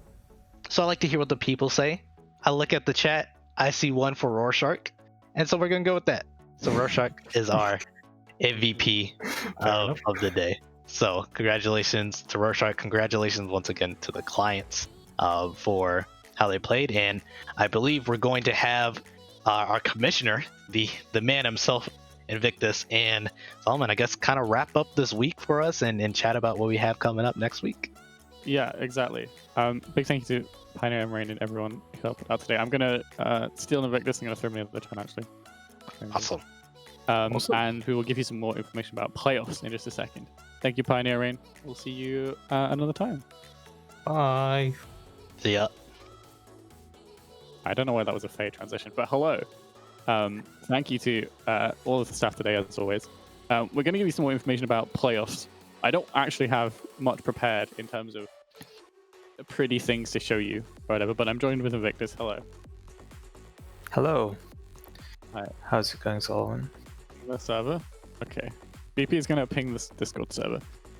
We can yap about the games a little bit. It's been a really tiring day, but it's also been 2-0, so that's been quite nice. I mean, we're ahead of schedule, so that's nice. Yeah, we are ahead of schedule. Let's have a look at the schedule of today. You can see lovely 2-0s with some interesting, silly games. And this is what the standings look like at the end of week 5. So this is week 5. We have one more week of regular season left. Here is the standings as they are. Resurge on that top spot, 5-0, and you can see now that Sovereign won today, we have no teams winless, so that's nice. Got a big medal as well. All those 3 2s and 2 3s. That's the majority of the league. So you can see, like, we have a lot of chance for teams in the middle to make something out of this. Clients moving up to number 3 from their win today to match Sydney Surfers with 4-1. Sydney Surfers had they had the same map win rate there at 73%, but their opponents have been harder. They've had better win rates, so Sydney take the second spot there. Sovereign Stonks going up at 33% win rate now. Very interesting. Let's talk about playoffs. So we've been umming and ahhing about playoffs. We had a bunch of things that we were going to do at the beginning of the season, and then we changed the number of teams we have. So obviously now we have 16 in A and 7 in B. It was kind of we needed to double check what the differences were between A and B, how different the teams play, if there are big skill differences. Mainly, we didn't expect the SR average to be so different between A and B. Not sure why, but we just thought it would be a little bit closer. So that doesn't really matter. But what we do know already is that on Thursday and Friday, we will have the B League playoffs. So this is our single elimination bracket, where all semi-finalists from that will go to the main league playoffs. And I can show you the standings of B League right now. We have Daydream who'll get a bye into that, and then we have Intern, Seal Squad, and Super Bold who are all looking to try and win to get into semi-finals and then into the main playoffs. Let's give you some more information about playoffs. So playoffs is going to be a 4-week affair. We're going to have 6. I know it's going to be a lot of Overwatch, but it's going to be fun. I'm excited for it. We have week 6 coming up. So this week we have B League. Oh, good. I'm retiring. Yeah. Listen. We have B League, week 6. And so at the end of next week, we'll be down to 20 teams from 23. Right? Yes, You guys heard that right. 4 weeks to play. You'll see. But it's not everyone, right? You'll get breaks. You'll see. You'll understand. Just shush. We'll be done before Owl, that's for sure. After that, on Sunday night, after week 6, so that's basically now in a week's time, we will draw all 20 teams remaining, so that's the top 4 of B-League and all of A-League, into 5 different groups, with the top 5 of A-League being drafted into separate groups, right? So that means we can have some interesting occurrences. We can have some interesting groups. We can have groups of death. We can have B-Leagues in groups. It's going to be interesting. So if, for example, I'll just take this as an example now. If we drew them now, then Resurge, Sydney, Clients, Katboy, and Drip are top 5 right now, and they'll be in separate groups. And then we would draw everyone else randomly. We're going to put Vic in a suit. Okay, that's mainly what we're doing. Vic in a suit. So we are then going to have 5 groups, right? We're going to be doing a special type of bracket, and I still haven't looked up the name for it. Each group will essentially be a bracket style, so that all matches matter. We were thinking about doing round robin at the start of the season, but that means that we then actually play more games in the groups, and so regular season matters little. So we're not doing that. Once you're drafted into your 5 groups, we will then be seeded based on your regular season performance. So Resurge plus 3 will be in a group together, and then we'll play a tiny bracket. And as soon as you win 2, you're in. Do I have a graphic anywhere? Hey BP, are you around? Do you want to get Paint open, and then I can just describe stuff to you, and you can stream it in? I like the BP Paint. That's always fun. BP is working. BP's working. Okay. Yeah. He's working. Well, okay, whatever. He's working hard. All right. You know what I have? I have it on a document. Do you guys want to see the back end? And this is how. You can just show the Google Sheet thingy. Google. The diagram. Yeah. Okay. Let me. What do I have? Chat's not happy about this 4 weeks thing, huh? Chat's not happy? Well, you'll be fine because half of you won't make it to the last 2 weeks. Got him. That's just true. All right, I'm gonna yoink the schedule and just put it on here. New window capture. Window capture 2. Give me a sec. Okay. Wait. I'm gonna put a filter on this that inverts it because it's all white. Is there an invert button? Color correction. No, there isn't. Is there anyone know if there's an invert on OBS? Doesn't look like it. Sharpen? No. Okay, whatever. Here's my lovely little drawing. Apologies for the flashbang. So this is B-League playoffs, right? So this is how we design everything to make sure. My eyes. Yeah, I know. Just so deal with it. bright. I don't think I can page setup. Oh wait. Wait. It's so bright, Solomon. Hey, that's a bit better. Yeah. There That's you a little go. bit better. Let's Okay. A little bit better, right? So this is B-League playoffs. So this is the semi-finals. Will be on Friday, and we'll have our quarterfinals on Thursday, and that'll be with not B-League production, because what even is B-League production? We have BPL production for this, and the semi-finals and finals, and so we will know our top 4 on Friday. Actually, we'll know them on Thursday night, because we'll know who makes it to the semi-finals. Which means the Daydream are already there, right? They're already in semi-finals, and they're already in BPL. Let's go. This is how the groups are going to work. So once you're seeded into your groups, right? You'll have seeds 1, 2, 3, and 4 based on your regular season placement, and you'll play this bracket. Everyone will play in these first 2 rounds, and then we have 3 more matches to determine the top 2 of the bracket, right? So we have, if you win twice, you play this one, and you're first in your group. Beautiful. If you win twice and lose 1, then you'll make it to this game here, and you'll be second in the group, right? So this means that there's always matches that matter. It's called something, I don't know. It's kind of double limb, but not entirely. It's as soon as you get 2 wins, you're in, basically. So yeah, cool. Don't know what it's called. It's just something they use in they use it in a bunch of different esports. Like StarCraft. I don't even double in and qualify. I mean, maybe, I guess. So that means that all the matches matter, which is a plus over group stages, a plus over, sorry, round robin. And it means that your regular season still matters because you'll have seeding and you'll have potentially easier matches. At Solomon, is it like Euros? Yes. I guess. Is it? I don't know what that means, but I just. So what that means, so we will have 2 weeks of groups, right? We will run, depending on scheduling, once we've drafted the groups, we'll have like Friday, Saturday, Sunday, or whatever, of full days of one group, right? That's the idea. We can change broadcasts around, but it's nice to be able to run an entire bracket in a day, and that's done. That's the plan. After that, we'll be then down to 10 teams. So after next week, we'll be down to 20 teams. After this, because we'll take the top 2 of each group, we'll be down to 10 teams. And then we get a 10-team double elim bracket, which we'll do over 2 weeks. So that's why it's 4 weeks. We have two weeks of groups and 2 weeks of bracket. Here is the bracket. It looks crazy because it's... Look at this. Doesn't it look crazy? So this is very, very similar to the playoffs that we did in Season 1. The difference being that...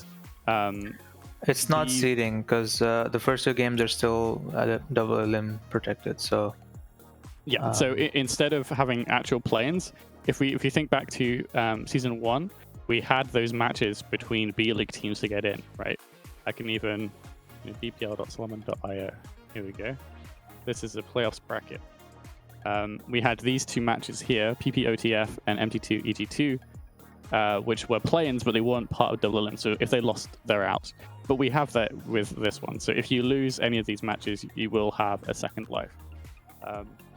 Everything will be on the BPL website at some point.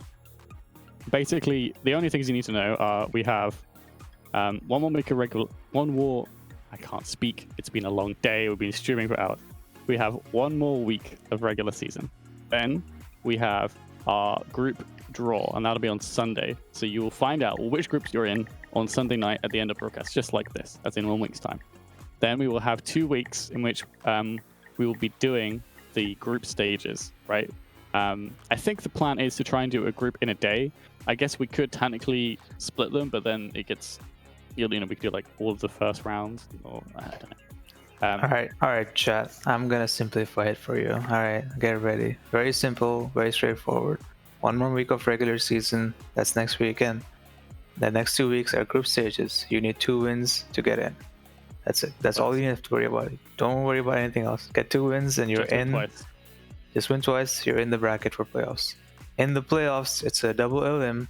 You have 2 chances. If you lose twice, you're out. You don't have to worry about the bracket.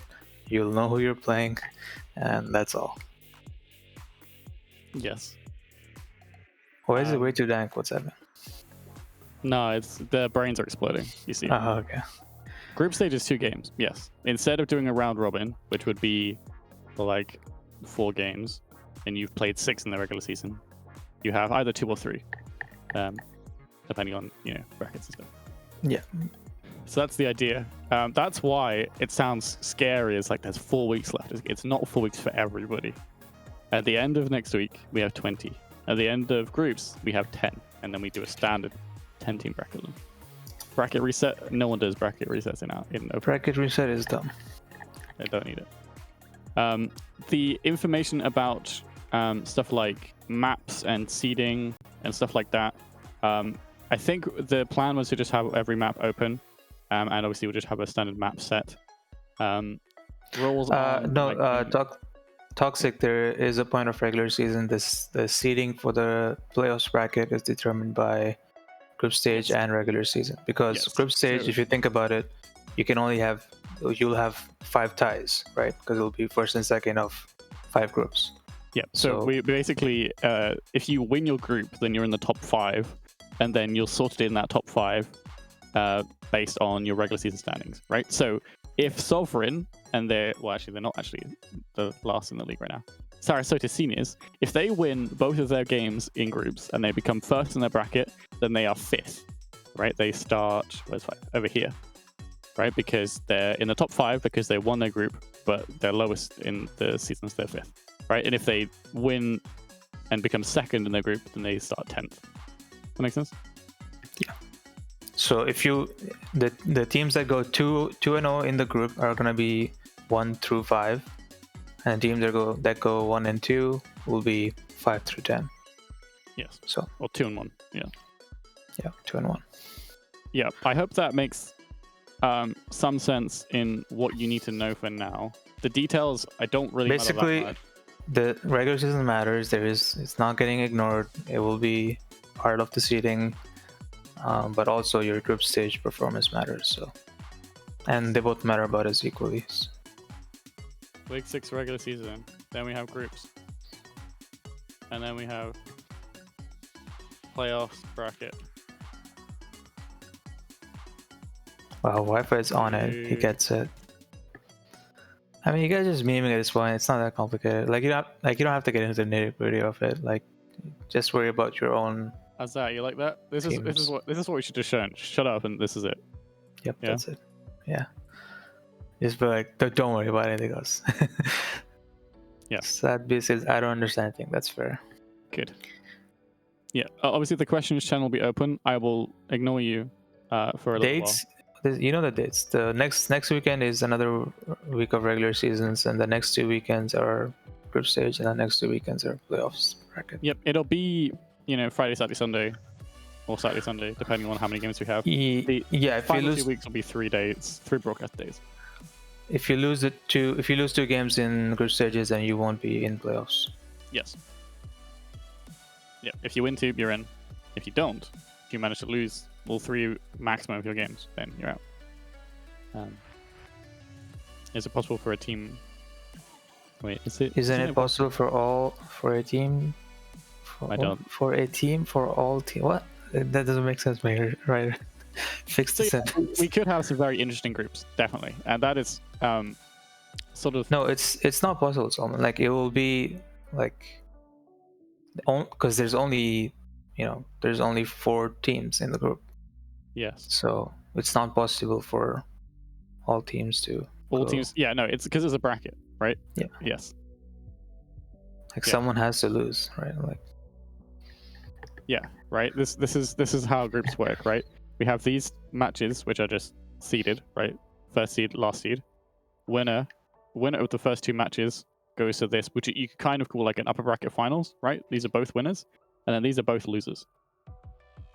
I'm pressing everything wrong. This is then like the lower bracket finals, almost, right? Yep. If you lose this match, then you go to here. So they'll have won and loss, and then lost and won, and the winner of this goes second. Yeah, so you either go win-win, or you go win-lose-win, or win-win-lose. Yeah, you win 2, you go to playoffs. That's it. If you don't, unlucky. We've said this multiple times, PP. They're just being silly. If you win 1, then you've lost. I don't know. You can't win 1. You're either well, you can, but then you just lose twice. No, because you can't. You'll have to start off with a loss, right? Yeah. Like either if you win the first one, you're in the upper bracket thing. Then you start off with a. Then you lose and then win again. Then you lose and then you're this seed, and then you either win or lose there. Yeah. How win? Press Q, W and Q.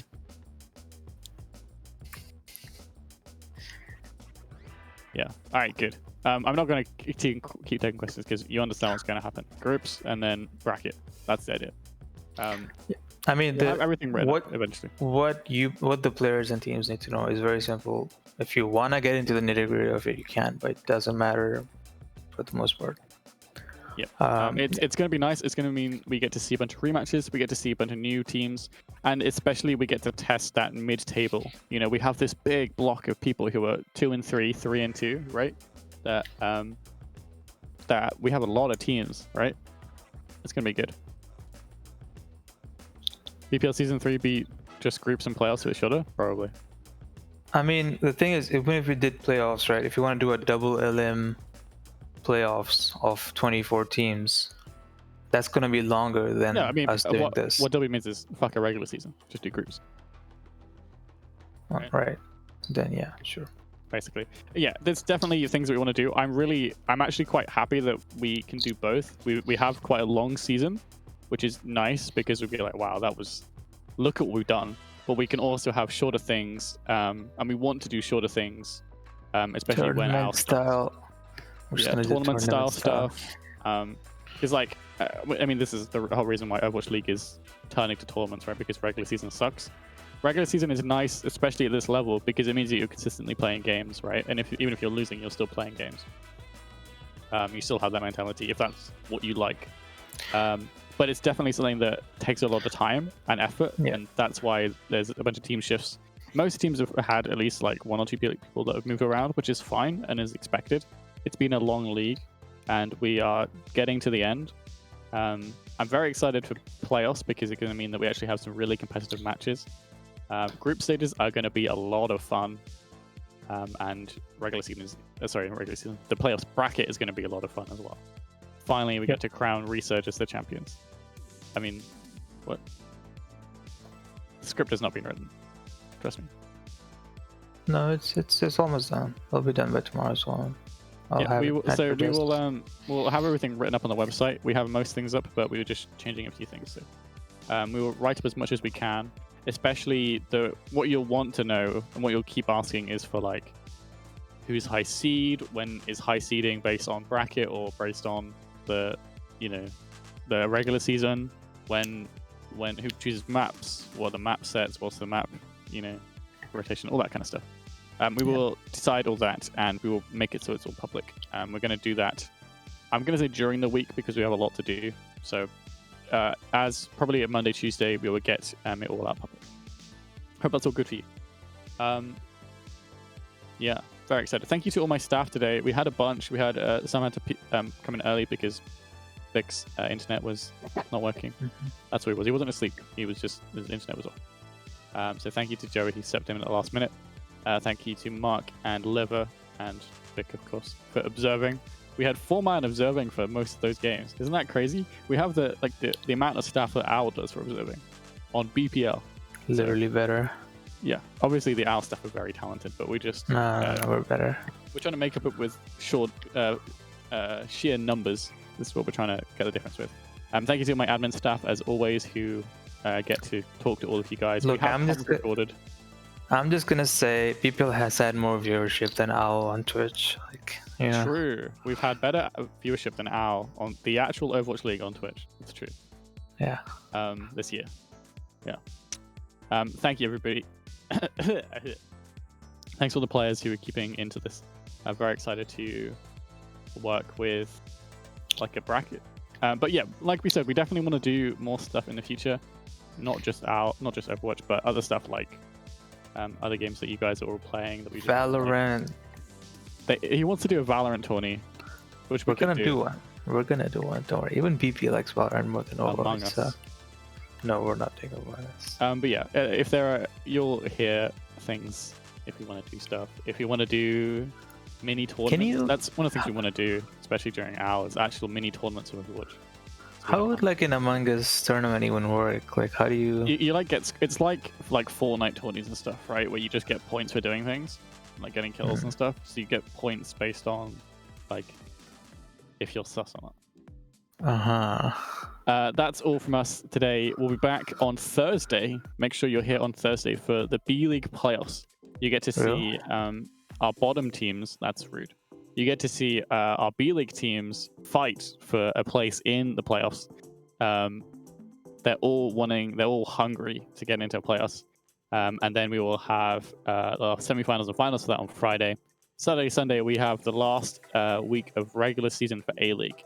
I imagine more silliness, but also the last chance for a lot of teams to, really pull away from the rest of the field. You think of like all those 3 and 2s, they get to 4 and 2. They'll be laughing. They'll be happy.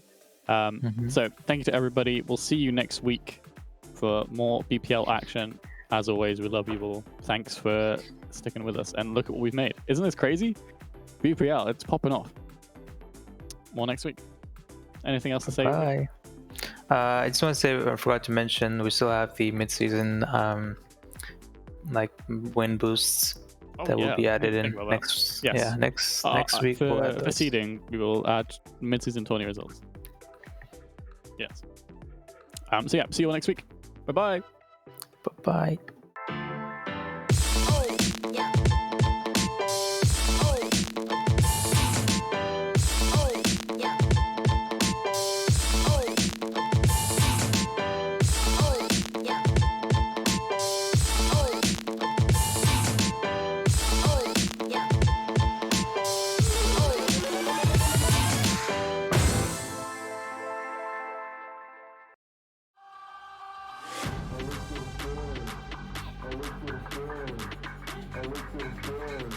I wish